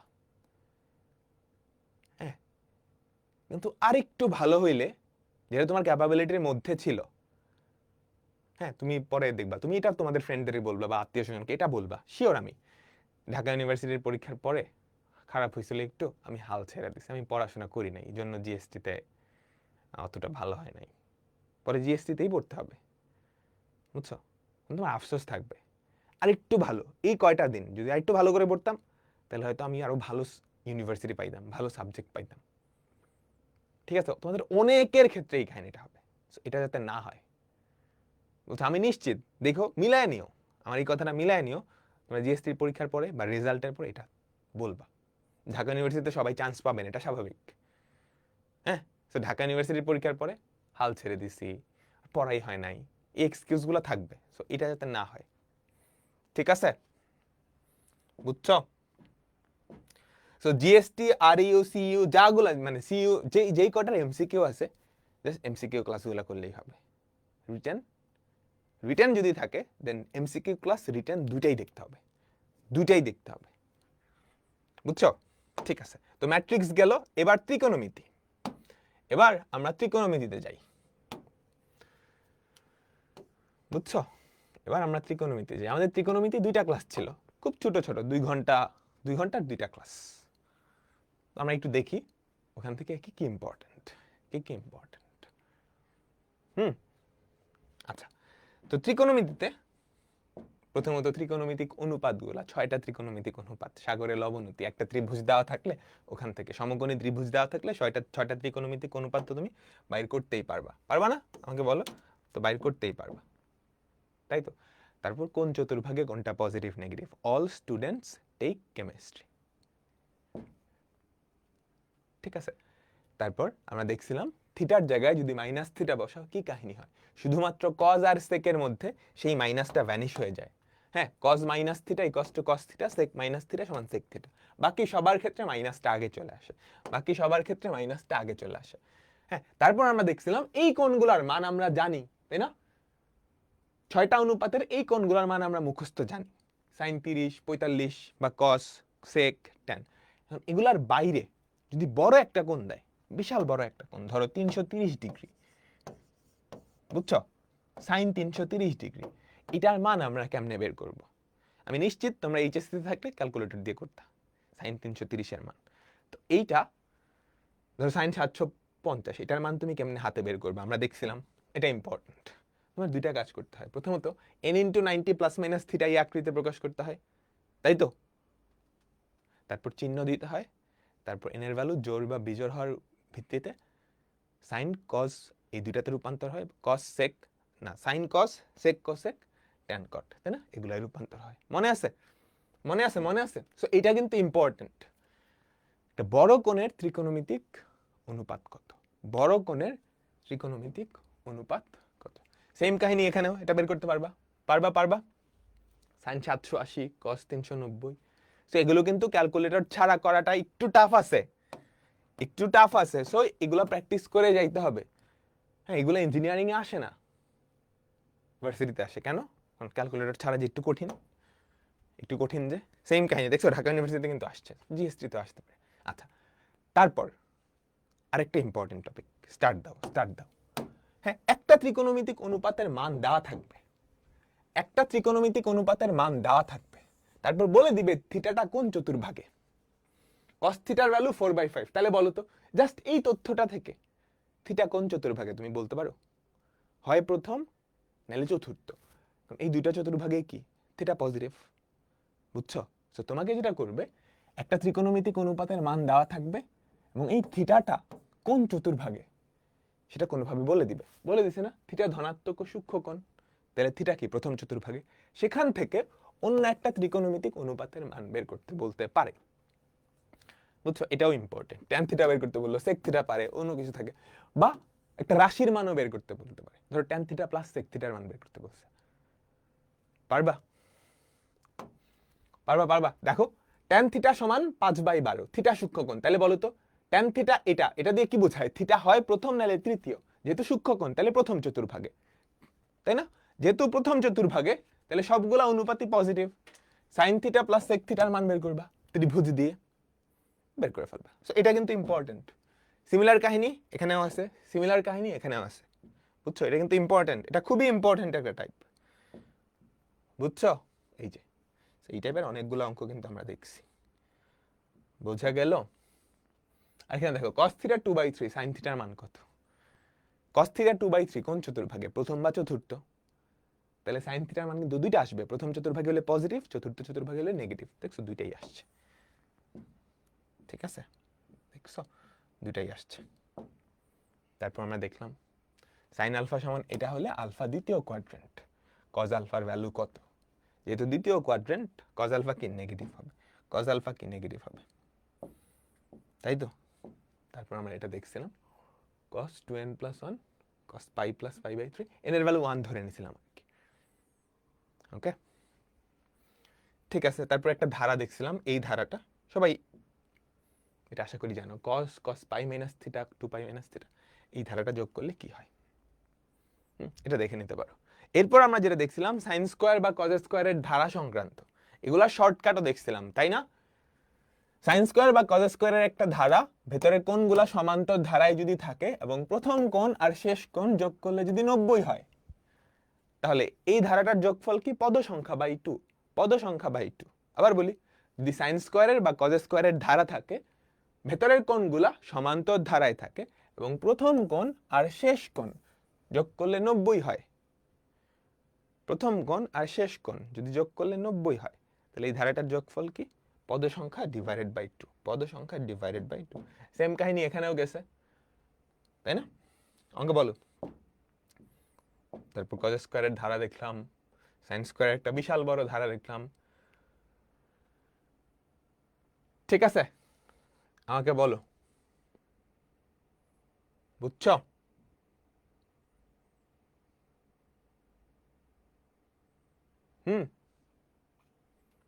ঠিক আছে। তারপর ট্যানের ধারাও দেখছি, তারপর ট্যানের গুণফল, এই ধারাগুলো আমরা দেখছিলাম। ট্যান দিয়ে গুণ করলে এটা হয়, কট দিয়ে গুণ করলে এটা হয়। ধারাগুলোও কিন্তু ইম্পর্টেন্ট, সো ধারাগুলো একটু দেখে নিবা। তারপর আমাদের যেই ফর্মুলাগুলো, ঠিক আছে? সংযুক্ত কোণের formula, sign A plus B, sine এ, এই চারটা রিলেটেড, এই চারটা রিলেটেড। সো ফর্মুলা মুখস্থ মাস্ট, দুই দিক থেকে মুখস্থ রাখতে হবে। বলছিলাম কিন্তু দুইটা অ্যারো দিয়ে কিন্তু সেটাই বুঝাইছি। এটা দেওয়া থাকলে তুমি যাতে বুঝতে পারো এটা ইকুয়ালস টু এটা, আর এটা যদি কোথাও থাকে তুমি যাতে বুঝতে পারো এটার ভ্যালু হচ্ছে ওইটা, তুমি যাতে বুঝতে পারো এটার ভ্যালু হচ্ছে ওইটা, ঠিক আছে? সরাসরি সূত্র প্রয়োগ সংক্রান্ত cos a প্লাস বি, সাইনে দেওয়া আছে, cos b দেওয়া আছে, cos a প্লাস বি এর ভ্যালু কত? cos a cos b plus sin a sin b। সাইনে যদি দেওয়া থাকে তাহলে এখানে cos a বের করতে পারবা, cos b দেওয়া থাকলে sin b বের করতে পারবা, যেহেতু সব পজিটিভ। তারপর ভ্যালুটা বের করে ফেললাম। ক্লিয়ার? তারপর দেখো cos 45 মাইনাস 30, এটার মান কত? তোমাকে কিছু উদ্ভট কোণের মানও বের করতে দিতে পারে, বুঝছো? তোমাকে কিছু, এরপরের অঙ্কটাই সেটা আমি তোমাকে দেখাচ্ছি। এটা তো ফর্মুলা ডিরেক্টলি, হ্যাঁ, sine A cos B plus cos A sine B, দেখে বুঝতে হবে। হ্যাঁ, sine A cos B plus cos A sine B, sine A plus B, sine A plus B. আচ্ছা, এবার আমি এই কোণগুলার মান জানি যে কোনো একটা ত্রিকোণমিতিক অনুপাতের মধ্যে। এখন তোমাকে যদি অন্য একটা কোণ বের করতে বলে, তোমাকে যেটা করতে হবে ওই কোণটাকে এখানকার যে কোনো দুইটার যোগফল বা বিয়োগফল আকারে প্রকাশ করতে পারতে হবে। ফর এক্সাম্পল, তোমাকে যদি 15 ডিগ্রি মান বের করতে বলি, তুমি 15 ডিগ্রি মান সরাসরি জানো না, কিন্তু 15কে লিখতে পারো না 45 মাইনাস 30, তাহলে সাইন 15 সমান সাইন 45 মাইনাস 30, সাইন এ মাইনাস বি এর ফর্মুলা ভাঙাই দিবা, কাজ হয়ে যাবে, কাজ হয়ে যাবে, ঠিক আছে? এটাই যে 75 এর মান আমি জানি না, কিন্তু 75কে লিখতে পারি 45 প্লাস 30, তারপর cos a প্লাস বি এর ফর্মুলা, আমার অ্যান্সার চলে আসবে, আমার অ্যান্সার চলে আসবে, ঠিক আছে? সেম কাহিনী গেল। সাইন 75 এর মান পারবো না, পারবো না। তারপর tan a প্লাস বি সংক্রান্ত কিছু অঙ্ক ছিল, আমরা খুবই মজার একটা শর্টকাট শিখছিলাম, মনে আছে? a আর b এর যোগফল যদি 45 হয়, তাহলে 1 plus tan a into 1 plus tan b, এটার ভ্যালু 2। আমরা খুবই মজার একটা শর্টকাট শিখছিলাম, a প্লাস b যদি 45 হয়, তাহলে 1 plus tan a into 1 plus tan b, এটার ভ্যালু কত হয়? 2। তাহলে a b এর যে কোনো ভ্যালু বসাতে পারবা, তাহলে যোগফল 45 হলেই হয়। দেখো, tan 22 plus tan 23, 1 plus tan 2 into 1 plus tan 43, দেখছো কত হয়? 43 আর 2 যোগ করলে 45 হয়, তাহলে এটার অ্যান্সার কি 2। 17 আর 28 যোগ করলে 45 হয়, এটার অ্যান্সার কি 2। হ্যাঁ, সো এটা কিন্তু ইম্পর্টেন্ট, বুঝছো? প্লাস বি এরটা দেখছি, মাইনাস বি এর এরকম আছে। যদি a মাইনাস বি সমান পাই বাই 4 হয়, আমি লিখতে পারি 1 plus tan a into 1 minus tan b, এটা হচ্ছে 2। হ্যাঁ, প্রথমটা কিন্তু প্লাস, এর আগে প্লাস আছে না, বি এর আগে মাইনাস, বি এর আগে মাইনাস। ক্লিয়ার? বুঝছো? ওখান থেকেই আসলে এটা আসছে। এই দুটা গুণ করলে দেখবা এটার ভ্যালু হয় 1, এই যে এখান থেকে, বুঝছো? এই দুটা যদি গুণ করো তাহলে দেখবা tan a plus tan b plus tan a tan b সমান 1। যদি a প্লাস b এর ভ্যালু 45 হয়, বুঝছো বুঝছো, দেখো যদি a প্লাস b এর ভ্যালু 45 হয়, tan a plus tan b plus tan a tan b এটার ভ্যালু 1। যদি a মাইনাস b এর ভ্যালু 45 হইতো, a মাইনাস b এর ভ্যালু 45 হইতো, তাহলে tan a minus tan b minus tan a tan b এর ভ্যালু 1। এখান থেকে এটা আসছে। তো মুখস্থ দেখো, 75 মাইনাস 30 45 না, tan a minus tan b minus tan a tan b কত? 1। বুঝলাম? এটার ভ্যালু কত?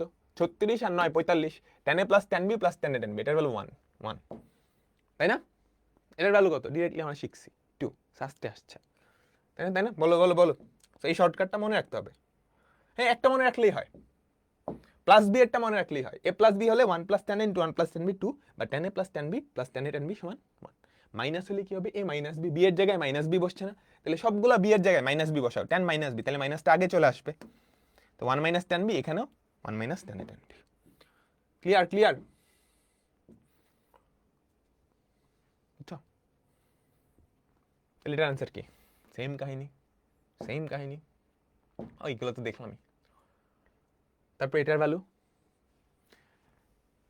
একটা জিনিস মনে রাখবা, tan a into tan b, যদি a আর b যোগ করো 90 হয়, তাহলে এটার ভ্যালু কত? অবশ্যই 1, তাই না? tan a into tan 90 plus 1 না, tan 90 মাইনাস মানে কটে, tan 40 tan 50 কি 1? এগুলো মুখস্থ রাখার দরকার নেই, এগুলো মাথায় ঢুকে যাবে। বুঝছো? তারপর দেখো আরো আটটা রিলেটেড ফর্মুলা, সেগুলো মাথায় রাখতে হবে। Sine A sine B, cos A cos B, এগুলো যদি গুণাকারে থাকে, গুণাকার থেকে যোগাকারে নিয়ে যাওয়া। গুণাকার থেকে যোগাকারে নেওয়া, আর এটা হচ্ছে যোগাকার থেকে গুণাকারে নেওয়া। ঠিক আছে? যোগাকার থেকে গুণাকারে নেওয়া, দুটা ফর্মুলা। দেখো sine C minus sine D বিয়োগ আকারে আছে, বিয়োগ থেকে কি গুণাকারে নেওয়া লাগবে, একটা আছে। তো sine C minus sine d এর ফর্মুলা অ্যাপ্লাই করো, কাজ শেষ, কাজ শেষ। সেম কাহিনী, উপরে sine C plus sine d, নিচে sine C minus sine d এর ফর্মুলা। বেশ ইম্পর্টেন্ট কিন্তু এটা, কতবার আসছে দেখছো? বেশ ইম্পর্টেন্ট। উপরে sine C plus sine d, নিচে sine C minus sine d. তারপর cos c minus cos d এর ফর্মুলা উপরে, cos c plus cos d এর ফর্মুলা নিচে। তারপর একটা শর্টকাট, আমরা একটা শর্টকাট দেখছিলাম, তাই না? 1, এই যে এটা 1 plus tan a by 1 minus tan a, এটার অ্যান্সার হয় tan 45 প্লাস a, আর এটার অ্যান্সার হয় tan 45 মাইনাস a। বুঝছো? আলাদা করে মুখস্থ রাখার দরকার নেই, তোমার মাথায় কিন্তু ঠাস করে ঢুকে যাবে দেখার সাথে সাথে। বুঝছো? সবাই সবাই বুঝছো? অ্যাজাম্পশন মেথডের অপশনগুলো ক্যালকুলেট একটু সহজে বুঝিয়ে দিন। এটা আসলে তোমাকে নিজেকে বুঝতে হবে যে কোন ভ্যালুটা ধরলে অপশন ক্যালকুলেট করতে সহজ হয়। এটা এক এক অঙ্কের ক্ষেত্রে এক এক রকম, বুঝছো? এটা আলাদা কোনো টেকনিক নাই। তোমাকে এমন একটা, আমি বলে দিছি না, ভ্যালুগুলো এমন ধরবা যাতে করে চারটা অপশন আলাদা হয় এবং ক্যালকুলেট করতে সহজ হয়। এখন তুমি যদি ইচ্ছা করে একটা বিচ্ছিরি মার্কা ভ্যালু ধরো, তাহলে তো হইল না। সো এমন একটা ভ্যালু ধরবা যাতে ক্যালকুলেট করতে সহজ হয়। এখন কোন ভ্যালুটা ধরলে অপশনের মান ক্যালকুলেট করতে সহজ হবে, সেটা অঙ্ক টু অঙ্ক ভ্যারি করবে। ঠিক আছে? বুঝছো?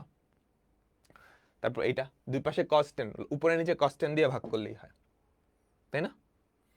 tan থিটার মান দেওয়া আছে, এটার মান বের করতে বলছে, কি করবা? উপরে নিচে cos থিটা দিয়ে ভাগ করলেই কি tan থিটা চলে আসে, tan থিটা চলে আসে। খুবই পপুলার একটা অঙ্ক এটা, এটা আমরা বোর্ড পরীক্ষাও করছি, তাই না? এগুলো অ্যাজাম্পশন মেথড দিয়ে করে। হ্যাঁ, মান নির্ণয় সংক্রান্ত, মান নির্ণয় সংক্রান্ত যেখানে মান নির্ণয় একটা চলক থাকবে বা এক বা একাধিক চলক থাকবে, মান নির্ণয় বা প্রমাণ করো টাইপের সব অঙ্ক তুমি অ্যাজাম্পশন মেথড দিয়ে করতে পারবা, যেখানে এক বা একাধিক চলক থাকবে। মান নির্ণয় এখানে এ চলক আছে না, তো তুমি অ্যাজাম্পশন মেথড দিয়ে করবা। সেম জিনিস অ্যাজাম্পশন মেথড দিয়ে করবা, আমি কিন্তু শিখাইছি। এটা মান নির্ণয় বের করতে বলছে না যে এখানে একটা চলক আছে, তাহলে কি অ্যাজাম্পশন মেথড, অ্যাজাম্পশন মেথড। মান নির্ণয় বের করতে বলছে এক্স একটা চলক আছে, অ্যাজাম্পশন মেথড। ঠিক আছে? মান নির্ণয় করতে বলছে চলক আছে এ, যদি কোনো চলক না থাকতো তাহলে কিন্তু অ্যাজাম্পশন মেথড দিয়ে করতে পারতাম না। সো এটা কি অ্যাজাম্পশন মেথড। বুঝছো? অ্যাজাম্পশন মেথড, মান নির্ণয়, চলক আছে, মান নির্ণয়, এটাও মান নির্ণয়, এটা অ্যাজাম্পশন মেথড দিয়ে করতে পারবা, করতে পারবা। এখানে অ্যাজাম্পশন মেথড দিয়ে করি নাই আসলে। এটা চাইলে অ্যাজাম্পশন মেথড দিয়ে করতে পারবা, বুঝছো? আচ্ছা, এটা খুবই পপুলার একটা ম্যাথ ছিল আমাদের বোর্ড পরীক্ষার জন্য, তাই না? যদি cos c plus cos d এটা দেওয়া থাকে, sin c plus sin d দেওয়া থাকে, আমাদের প্রথম কাজ cos c plus cos d এর formula, sin c plus sin d এর ফর্মুলা, তারপর একটা ত্রিকোণমিতিক অনুপাত মান বের করতে হবে। এটার ভেতরে যদি যোগ চিহ্ন থাকে তাহলে কি করতাম, একটাকে আরেকটা দিয়ে ভাগ, মনে পড়ে? যদি বিয়োগ চিহ্ন থাকে তাহলে বর্গ করে যোগ, ঠিক আছে? বর্গ করে যোগ, বুঝলাম? সেম কাহিনী। দেখো, sin alpha plus sin beta cos alpha plus cos beta, so sin c plus sin d এর formula cos c minus cos d এর ফর্মুলা। তারপর যেহেতু বিয়োগ, তাহলে তুমি কি করছো, বর্গ করে যোগ করছো। হ্যাঁ, বর্গ করে যোগ করছো। ক্লিয়ার? তারপর আমাদের খুবই স্পেশাল কয়েকটা ফর্মুলা ছিল, একটু দেখে নিতে হবে। 7 নাম্বারটা খুবই স্পেশাল, sin cos tan। সবাইকে তুমি tan এর মাধ্যমে প্রকাশ করতে পারো।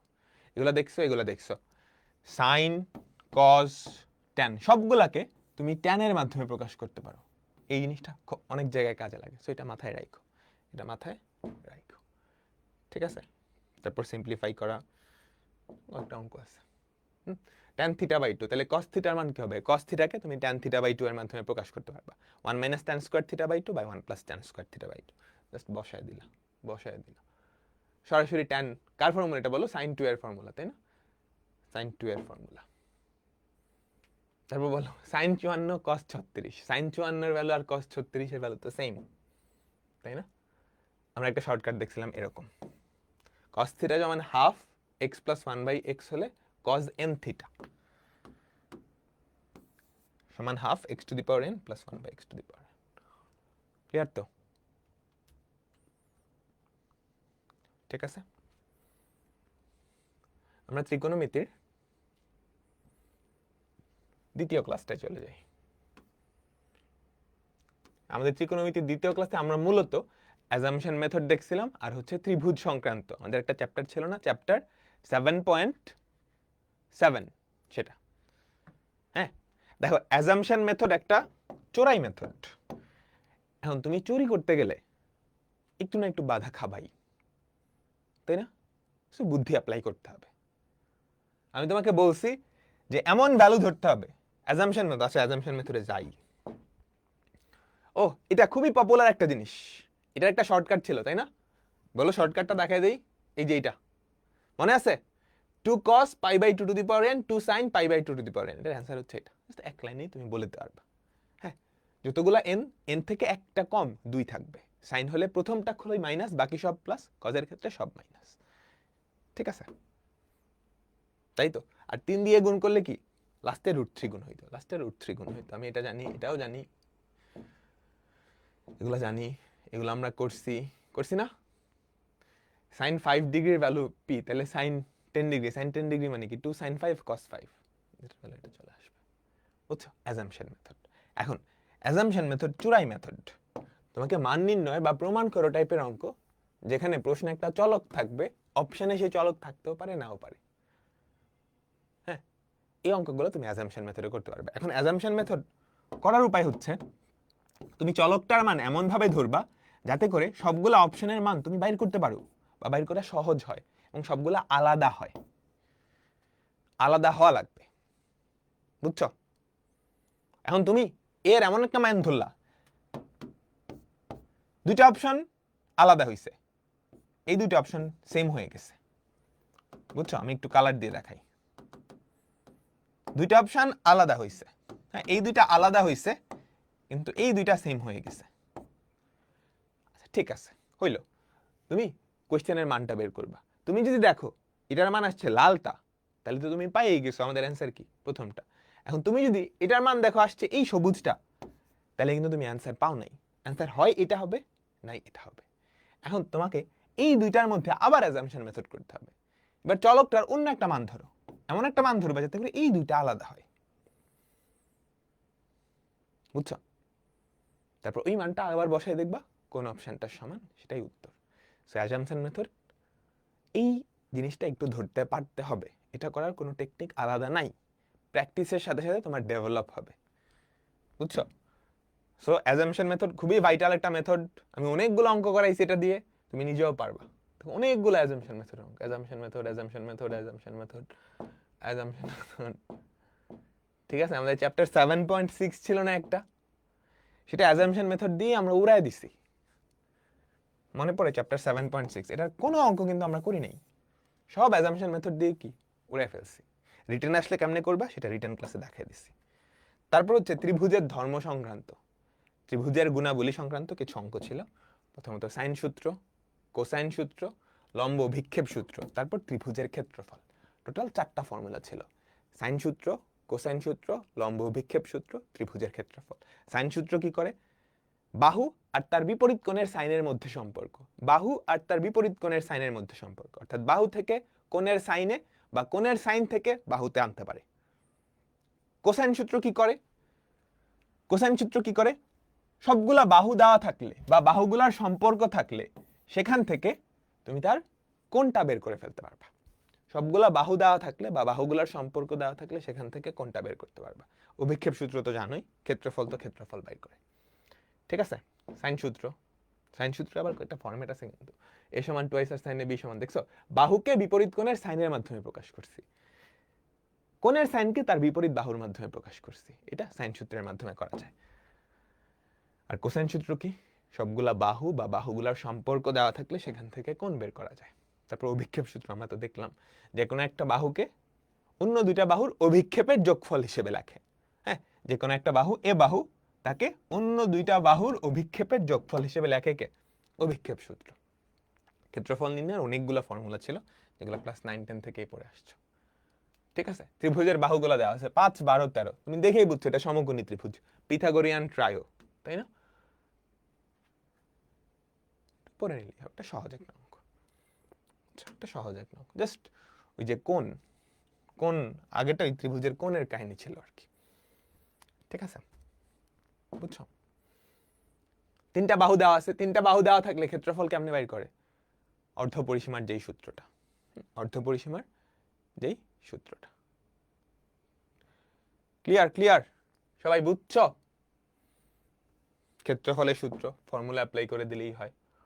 অন্তঃব্যাসার্ধ, ক্ষেত্রফল থেকে অন্তঃব্যাসার্ধ বের করা যায়। আমাদের একটা ফর্মুলা আছে, ত্রিভুজের ক্ষেত্রফল সমান অন্তঃব্যাসার্ধ ইনটু অর্ধপরিসীমা।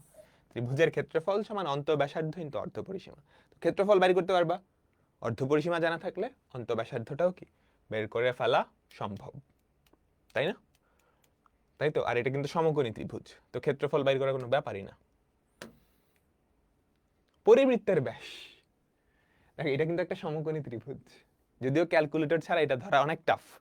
9 স্কোয়ার আর 40 স্কোয়ার যোগ করলে যে 41 স্কোয়ার হয়। সমকোণী ত্রিভুজের পরিবৃত্তের ব্যাস আসলে কি? ওই সমকোণী ত্রিভুজের অতিভুজটা। খুবই ইম্পর্টেন্ট একটা তথ্য, এটা বৃত্ত চ্যাপ্টারেও লাগবে। সমকোণী ত্রিভুজের পরিবৃত্তের ব্যাস হচ্ছে ওই সমকোণী ত্রিভুজের অতিভুজ। তুমি যখনই বুঝতে পারছো এটা একটা সমকোণী ত্রিভুজ, তাহলে পরিবৃত্তের ব্যাস কত? 41।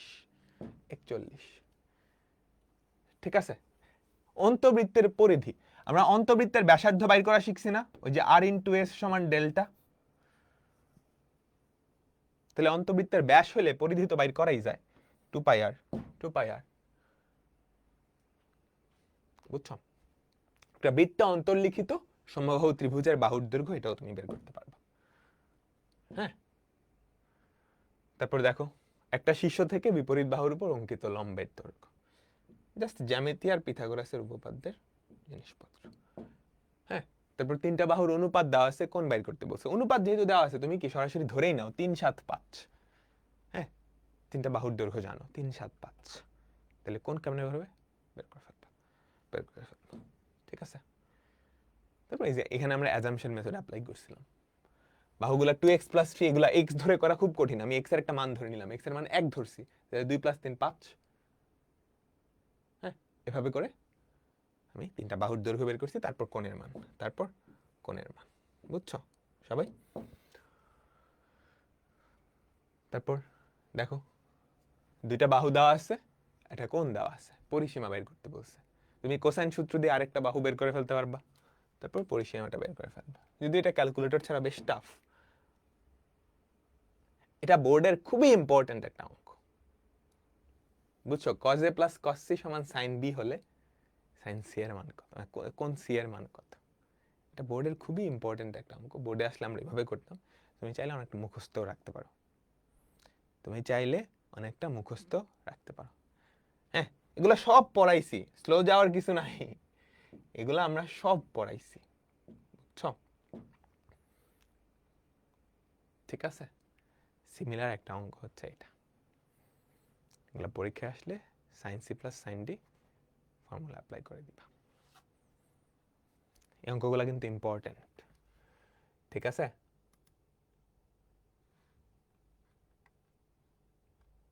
বুঝছো সবাই?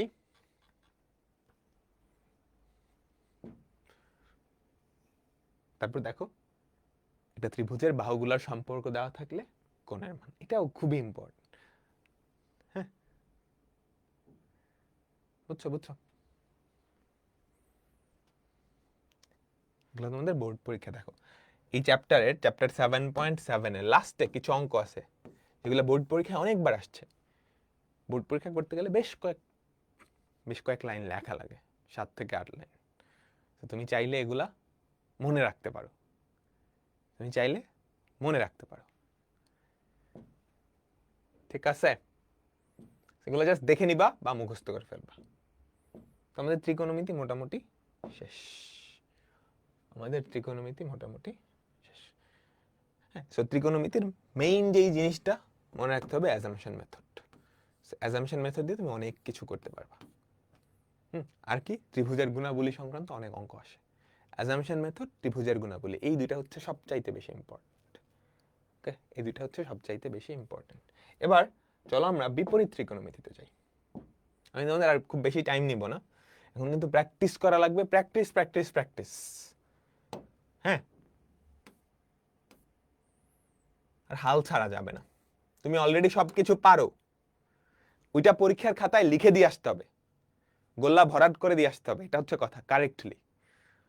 প্যানিক না করে যা পারো, অনেক কিছু পড়ছো এই কয় বছর, লাস্ট মোমেন্টে ঢিলামি কইরো না, ভুলে যায় না, এগুলো রিভিশনের মধ্যে থাকো। হ্যাঁ, ওকে। তো আমরা আমাদের বিপরীত ত্রিকোণমিতি এটাতে চলে যাচ্ছি। আমাদের দুইটা চ্যাপ্টার আছে, চ্যাপ্টার 7.1, চ্যাপ্টার 7.1 আর চ্যাপ্টার 7.2। 7.1 হচ্ছে বিপরীত ত্রিকোণমিতিক রাশির মান নির্ণয়, পরেরটা হচ্ছে চ্যাপ্টার 7.2। হ্যাঁ, চ্যাপ্টার 7.2 তে আমরা অ্যাজাম্পশন মেথড অ্যাপ্লাই করতে পারি। চ্যাপ্টার 7.1 বিপরীত ত্রিকোণমিতিক অনুপাতগুলো, এটা আসলে কি নির্দেশ করে? একটা কোণ নির্দেশ করে, তাই না? এটা এমন একটা কোণ যেই কোণের সাইন হবে এক্স, তাই না? এটা এমন একটা কোণ যেই কোণের সাইন হবে হাফ, তাই তো? আচ্ছা, তাহলে কজ ইনভার্স, তো থিটা এমন একটা কোণ যেই কোণের কজ হবে কত? 12/13। তাহলে সেখান থেকে ট্যান থিটা বাই করতে পারবে না? সিম্পল, জাস্ট সমকোণী ত্রিভুজ দিয়ে অ্যাপ্লাই করে দিলেই হয়। তারপর আমাদের কিছু ফর্মুলা ছিল, খুবই ইম্পর্টেন্ট ফর্মুলা কিন্তু, সাইন ইনভার্স এক্স, এগুলো ডিফারেন্সিয়েশন ইন্টিগ্রেশনেও কাজে লাগে, বুঝছো? তারপর আমি বলছিলাম যে একটা ফাংশনের মধ্যে যদি তার বিপরীত ফাংশন থাকে, বা একটা বিপরীত ফাংশনের মধ্যে যদি তার বিপরীত ফাংশন থাকে, ব্যাপারটা বুঝছো? হ্যাঁ, একটার মধ্যে তার বিপরীত ফাংশন, এটার মধ্যে তার বিপরীত ফাংশন, তাহলে এখানে সিম্পলিফিকেশন করা সম্ভব, এবং ভেতরেরটাকে সিম্পলিফাই করতে হয়। তোমাদের মনে আছে, আমি কিন্তু শিখাইছিলাম, এই কথাগুলো বারে বারে বলছিলাম। হ্যাঁ, একটা নর্মাল ফাংশন আর একটা ইনভার্স ফাংশন যদি একসাথে থাকে, দুইটা সিম্পলিফিকেশন সম্ভব। কাকে চেঞ্জ করা লাগবে? ভেতরেরটাকে। দেখো, কট ট্যান ইনভার্স, আমরা ভেতরেরটাকে চেঞ্জ করছি, ট্যান ইনভার্স থেকে কট ইনভার্স বানাইছি, কট ইনভার্স কট কাটা বি বাই, সেম কাহিনী এখানে, ভেতরেরটাকে চেঞ্জ করা লাগবে, বুঝছো? ভেতরেরটাকে চেঞ্জ করা লাগবে। আরো কয়েকটা ফর্মুলা, খুব সহজ।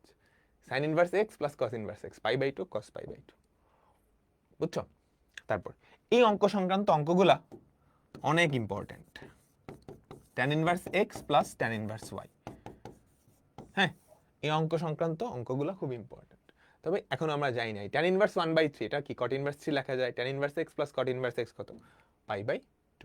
মুখ্য মান বিস্তারিত বুঝাইছিলাম, যাচ্ছে না আর এখানে। ত্রিকোণমিতিক আর বিপরীত ত্রিকোণমিতিক ফাংশনের ডোমেইন রেঞ্জ, এটা নিয়ে অনেকক্ষণ প্যাচাল পাচ্ছিলাম, তোমাদের মনে পড়ে নিশ্চয়ই। হ্যাঁ, এখানকার সাধারণ কোণগুলোকে 2n পাই আকৃতি লিখতে পারো, এখানকার সবগুলা কোণকে কি লিখতে পারো 4n + 1 π/2, এখানে লেখা যায় 2n + 1 পাই, এখানে লেখা যায় 4n - 1 × π/2। মনে পড়ে? মনে পড়ে সবাই? বলো ত্রিকোণমিতিক ফাংশনগুলোর ডোমেইন রেঞ্জ মাথায় রাখতে হবে। তুমি যদি বুঝে বুঝে পড়ো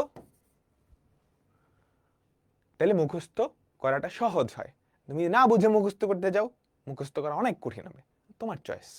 আমি তো বুঝাই বুঝাই পড়াইছি। Clear clear clear?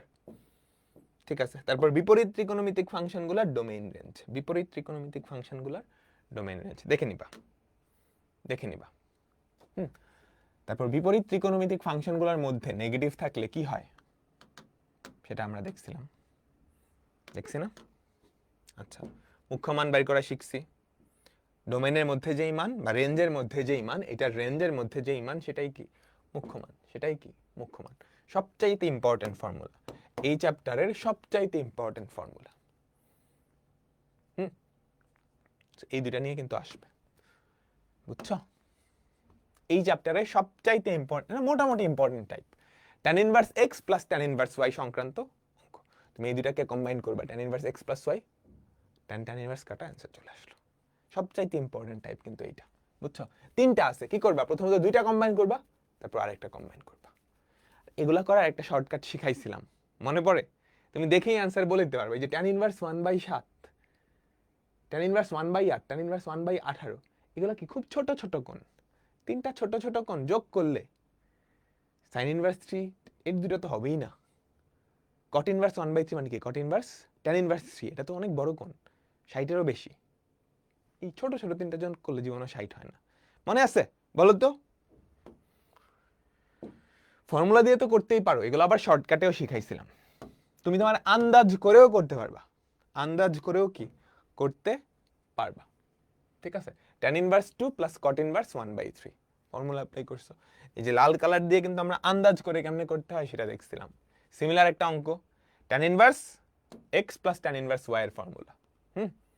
এটাও সেম, এটাও সেম, এটাও সেম, তাই না? এই যে আন্দাজ করে কেমনে করতে হয় আমরা কিন্তু এখানে বলছিলাম, তাই না? বুঝছো? x এর মান যত বাড়ে tan ইনভার্স সেই কোণের মানটা তত বাড়ে। হ্যাঁ, ফর্মুলা 5 স্টার ফর্মুলা এখান থেকে আসবে, কিন্তু এই ফর্মুলা রিলেটেড আসবে। তো বিপরীত ত্রিকোণমিতি থেকে কই আসতে পারে?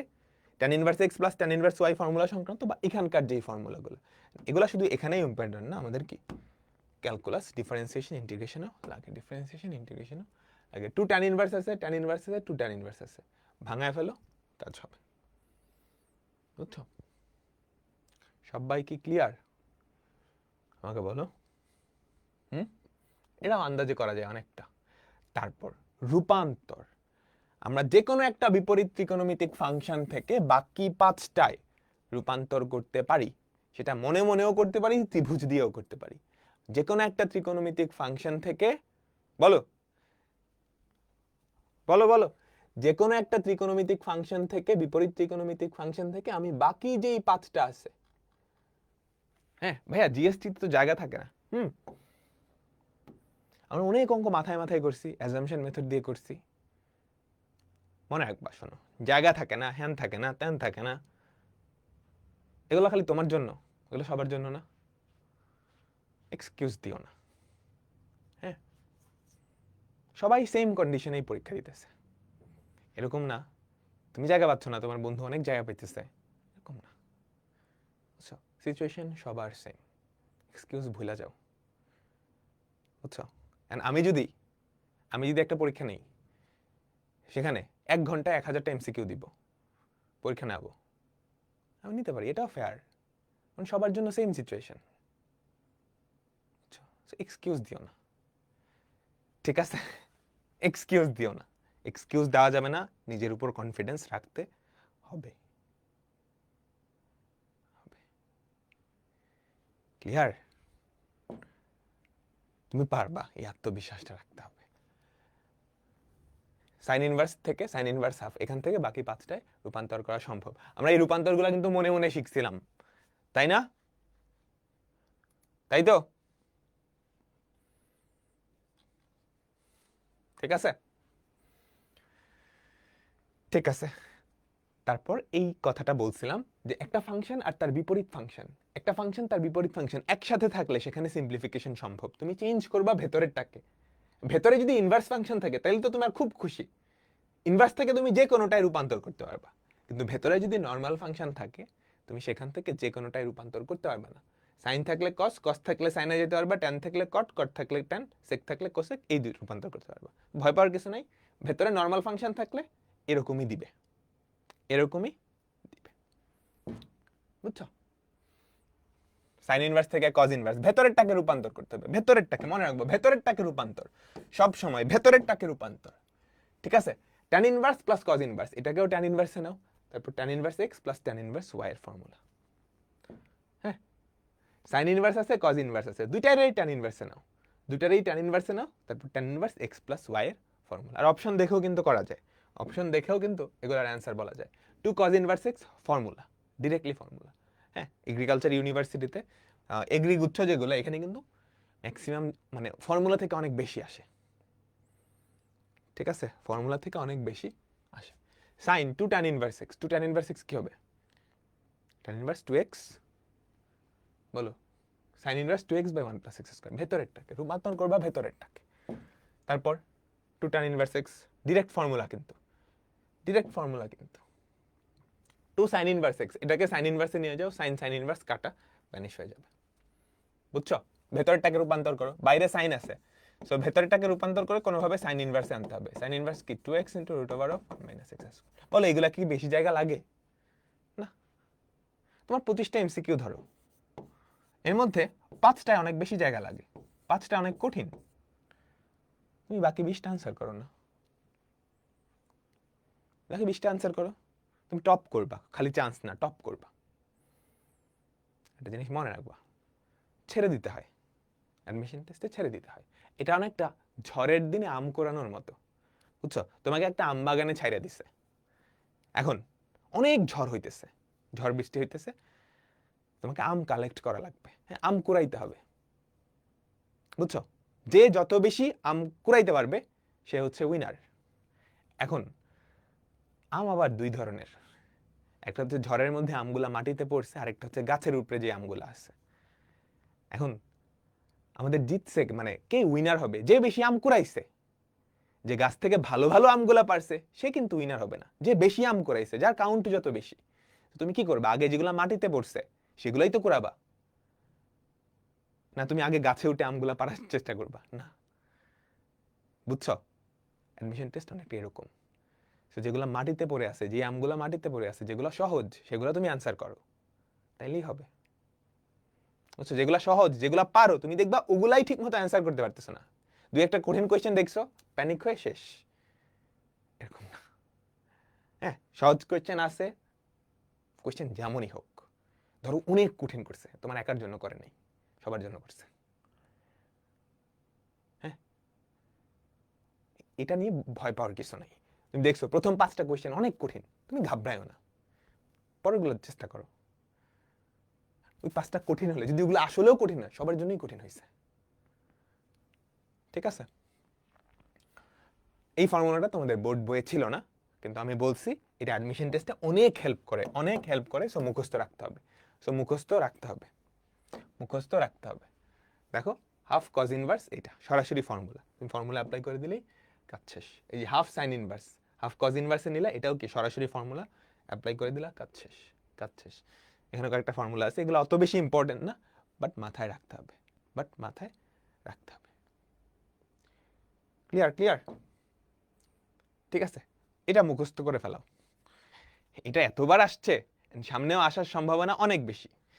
এটা কি মুখস্থ করে sine inverse x plus sine inverse y, এটা হলে বের করবা। সংযোজিত ফাংশন, আমরা একটা শর্টকাট দেখছিলাম, এটার মনে পড়ে? হ্যাঁ, এই টাইপের ম্যাক্সিমাম কিন্তু দেখেই আনসার বলে ফেলা যায়। এই যে শর্টকাটটা ছিল এরকম, নর্মাল ইনভার্স। এবং এই দুটো যদি একে অপরের কো ফাংশন হয়, এই দুটো একে অপরের কো ফাংশন, তাহলে অ্যান্সার কি? সবার লাস্টে যেটা সেটা, সবার লাস্টে যেটা সেটা। সব ক্ষেত্রে না কিন্তু, এই স্ট্রাকচারে থাকতে হবে, এই স্ট্রাকচারে থাকতে হবে, তাই না? এই স্ট্রাকচারে থাকতে হবে, বুঝছো? আবার এখানে 2 দিলেও কিন্তু হবে না, কারণ সাইন ইনভার্সের মধ্যে 2 হবে না। সবার লাস্টে যেটা আছে এটা একটু সাবধান, এটা একটু ভালো করে দেখতে হবে।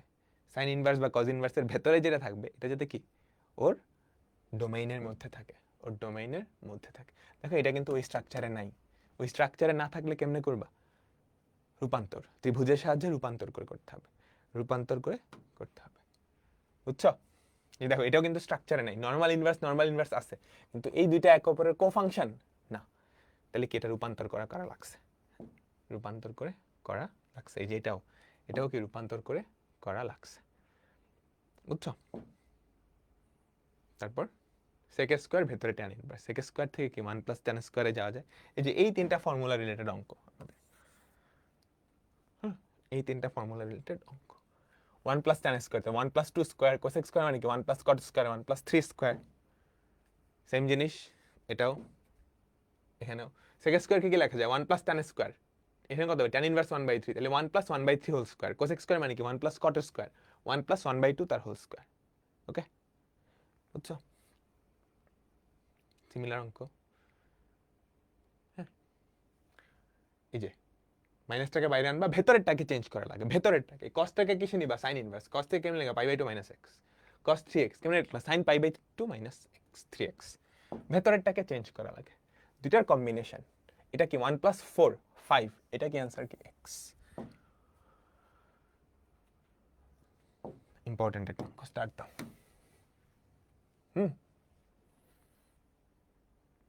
tan ইনভার্স, এই অঙ্কটাই কিন্তু অনেক ভাবে ঘুরে পেঁচায় দিতে পারে। আমি তোমাদের বলছিলাম না, একটা অঙ্ক কতগুলা উপায় হইতে পারে। tan ইনভার্স এটা কি? এটাও tan ইনভার্স b, এটা tan ইনভার্স c। এটা নানা ভাবে ঘুরে দিতে পারে, যেমনি ঘুরে দেখ তুমি ভয় পাবা না। এটা কি 2 tan ইনভার্স a, এটা কি 2 tan inverse b। Sign inverse দিয়ে দিছে, কোসেক ইনভার্স দিয়ে দিতে পারতো না? উল্টাই দিলেই তো হয়।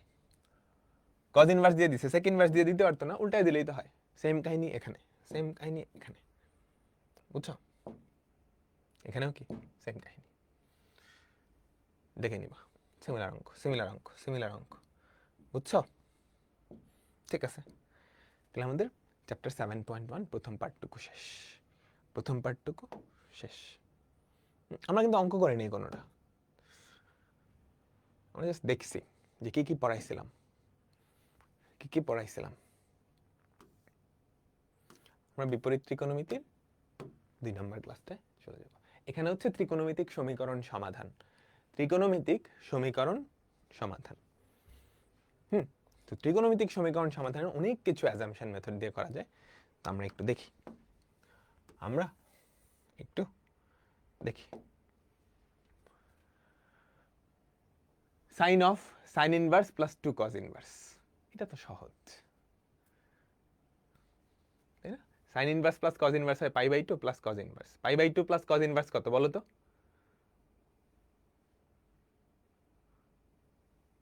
সাইন π/2 প্লাস কজ ইনভার্স কত?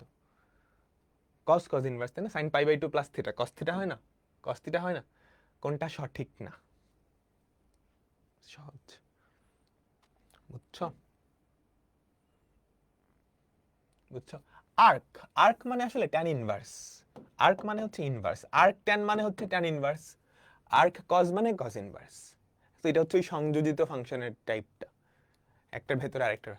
সো ওই স্ট্রাকচারে আছে না, তাহলে কি হবে? ভেতরের যে কজ ইনভার্সটাকে তুমি সাইন ইনভার্সে নিয়ে আসবা, তারপর রূপান্তর করবা। তারপর বিপরীত ত্রিকোণমিতিক সংক্রান্ত সমীকরণ সমাধান, বিপরীত ত্রিকোণমিতিক সংক্রান্ত সমীকরণ সমাধান। এটা অপশন টেস্ট, অপশন টেস্ট আর অ্যাজাম্পশন মেথড। হ্যাঁ, এমসিকিউতে just option test, assumption method. হ্যাঁ, যদিও আমরা এখানে কি সমাধান করছি, রিটার্নের জন্য করছি। এমসিকিউতে আসলে তুমি এমনি করতে পারো, বা অপশন টেস্ট, কোন অপশনের জন্য লেফট সাইড রাইট সাইড সমান হয়, কোন অপশনের জন্য লেফট সাইড রাইট সাইড সমান হয়, বুঝছো? কোন অপশনের জন্য লেফট সাইড রাইট সাইড সমান হয়, যে অপশন টেস্ট। রিটার্ন প্রসেস এইটা, এমসিকিউ প্রসেস কি? কোন অপশনের জন্য লেফট সাইড রাইট সাইড সমান হয়। ঠিক আছে, সমীকরণ সমাধান, সমীকরণ সমাধান এই টাইপের যত অঙ্ক আছে, কেমনে করে? Option test. এখন যেখানে যাব আমরা অপশন টেস্ট, অ্যাসাম্পশন মেথড। মুখ্য মান নিয়ে আমাদের কথা হয়েছে, তাই না? রেঞ্জের মধ্যে যেই মানটা থাকে সেটাই কি? মুখ্য মান। মুখ্য মান, মুখ্য মান। মুখ্য মান নিয়ে আমাদের কথা হয়েছে। এই ফিগারটা বেশ ইম্পর্টেন্ট। হ্যাঁ, ডোমেন রেঞ্জ মনে রাখার জন্য, তোমার মাথায় ফর্মুলাগুলো ক্যাপচার করার জন্য, ফর্মুলাগুলো ক্যাপচার করার জন্য। সো আমাদের এখানে বেশ কয়েকটা ফর্মুলা দেওয়া আছে। সাইন থিটা 0 হলে থিটার সাধারণ মান কত? সাধারণ মান কত? তাই না? 0 আর 1 হলে, ঠিক আছে, 1 - 1 হলে ইম্পর্টেন্ট, মাথায় মুখস্থ রাখতে হবে, মুখস্থ রাখতে হবে। এগুলো হচ্ছে খুবই স্পেশাল, যেখানে আলফাটা হচ্ছে মুখ্য মান, থিটাটা হচ্ছে সাধারণ মান। হ্যাঁ, সাইন থিটা সমান হাফ, তাহলে সাইন থিটা সমান সাইন π/6, এটা হচ্ছে মুখ্য মান। মুখ্য মান একটা, সাধারণ মান কোটি কোটি। সো এখান থেকে সাধারণ মান বের করার ফর্মুলা, মুখ্য মান থেকে সাধারণ মান বের করার ফর্মুলা হচ্ছে এটা। ঠিক আছে, মুখ্য মান থেকে সাধারণ মান বের করার ফর্মুলা হচ্ছে এটা। এই সমীকরণের সাধারণ সমাধান। হ্যাঁ, এই সমীকরণের সাধারণ সমাধান বের করবা। এই সমীকরণের সাধারণ সমাধান, ঠিক আছে, এইটার সাধারণ সমাধান। বুঝলাম? Clear, clear, clear? বুঝছো, বুঝছো? তারপর আমরা সমীকরণ সমাধান দিলাম। এগুলো অপশন টেস্ট। রিটেন প্রসেস করতে পারবা বা অপশন টেস্ট। কোন অপশনের জন্য লেফট সাইড রাইট সাইড সমান? Option test. কোন অপশনের জন্য লেফট সাইড রাইট সাইড সমান? রিটেন প্রসেস এখানে দেওয়া আছে। কোন অপশনের জন্য লেফট সাইড রাইট সাইড সমান? এখানে কিন্তু সাধারণ মান দেওয়া আছে। সাধারণ মান দেওয়া থাকলে ওখানে আবার অ্যাজাম্পশন মেথড অ্যাপ্লাই করবা। এনের একটা মান ধরে নিবা, 1, 2 বা কিছু একটা, যাতে করে এই অপশনগুলো আলাদা আলাদা হয়, এরকম। ঠিক আছে? আর ওই অত প্যাচাল ওই অ্যাজাম্পশন মেথডগুলো বা অপশন টেস্টে না যাইতে চাইলে তুমি কি সমাধান করে নিবে, যে এমনি sec square theta plus tan square theta সমাধান করে নিবে, তোমার যেটা সুবিধা মনে হয়। সো দুইটা ওয়েতেই তুমি কি জানবা। ঠিক আছে, তারপর পরেরটা যাও, মিডল টার্ম বা অপশন টেস্ট।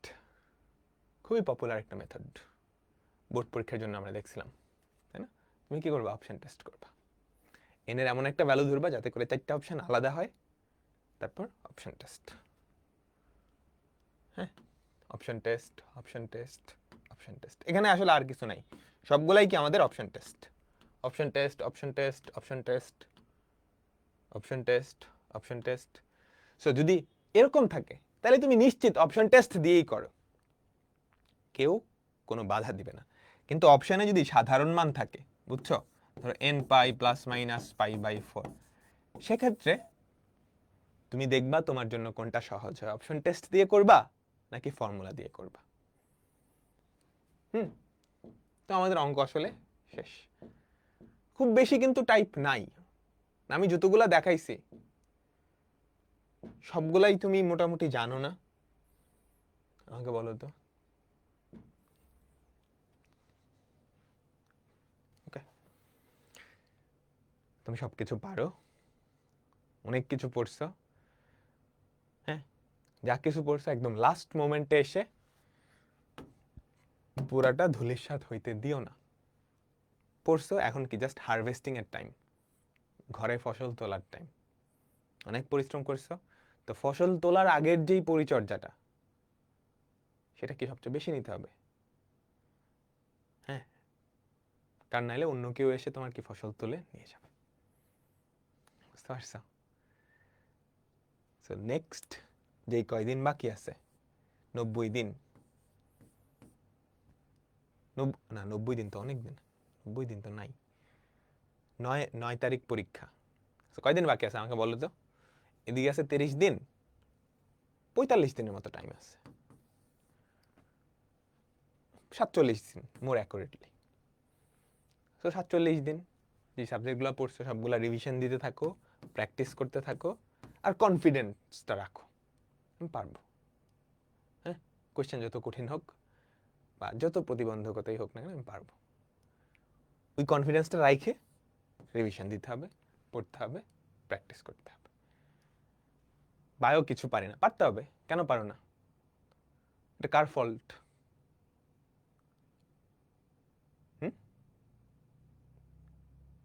এক্সকিউজ দেওয়া যাবে না। লাস্ট মোমেন্টে আসছো, এক্সকিউজ দেওয়া যাবে না। কার পড়তে ভাল লাগে? পড়তে যদি সবার ভাল লাগতো বা এগুলো করা যদি সহজই হইতো, তাহলে তো সবাই খুব ভালো রেজাল্ট করতো, সবাই সব জায়গায় চান্স পাইতো। পাইতো না? পায় না কেন? যারা পড়ে ওরাই তো পায়। সো পড়তে ভাল লাগে না, এটা হয় এগুলো এক্সকিউজ দিয়ে লাভ নাই। যাদের পড়তে ভাল লাগবে, যারা করবে, ওরাই চান্স পায়। যারা তোমার থেকে বেশি এফোর্ট দিবে, হ্যাঁ, ওরাই কিন্তু চান্স পাবে। ঠিক আছে? তো সবার জন্য অনেক অনেক শুভকামনা রইল। ভাইয়া প্র্যাকটিস করতে তো অনেক সময় লাগছে, কি করব? শুরুর দিকে সময় লাগতেই পারে, যদি এখন কিন্তু শুরুর দিকে না, তুমি যথেষ্ট প্র্যাকটিস করো নাই, কিন্তু শেষের দিকে। এরপরেও প্র্যাকটিস করতে হবে, টাইম ধরে প্র্যাকটিস করতে হবে। হ্যাঁ, ফার্স্টে এখন তো আর চ্যাপ্টার ওয়াইজ পড়ার টাইম নাই, তুমি পুরাটা একবারে রিভিশন দাও, ধরো পুরা ম্যাথস, জেনারেল ম্যাথস রিভিশন দেওয়া, তারপর এবার প্র্যাকটিস। প্র্যাকটিস তুমি চাইলে মডেল টেস্ট দিতে পারো, মডেল টেস্ট না দিয়ে তুমি যদি চাও যে বাসায় পরীক্ষা দিবা, এটাও ফাইন, প্র্যাকটিস দিতে হবে। ঠিক আছে? তো আল্লাহ হাফেজ, সবার জন্য অনেক অনেক শুভকামনা রইল। আল্লাহ হাফেজ।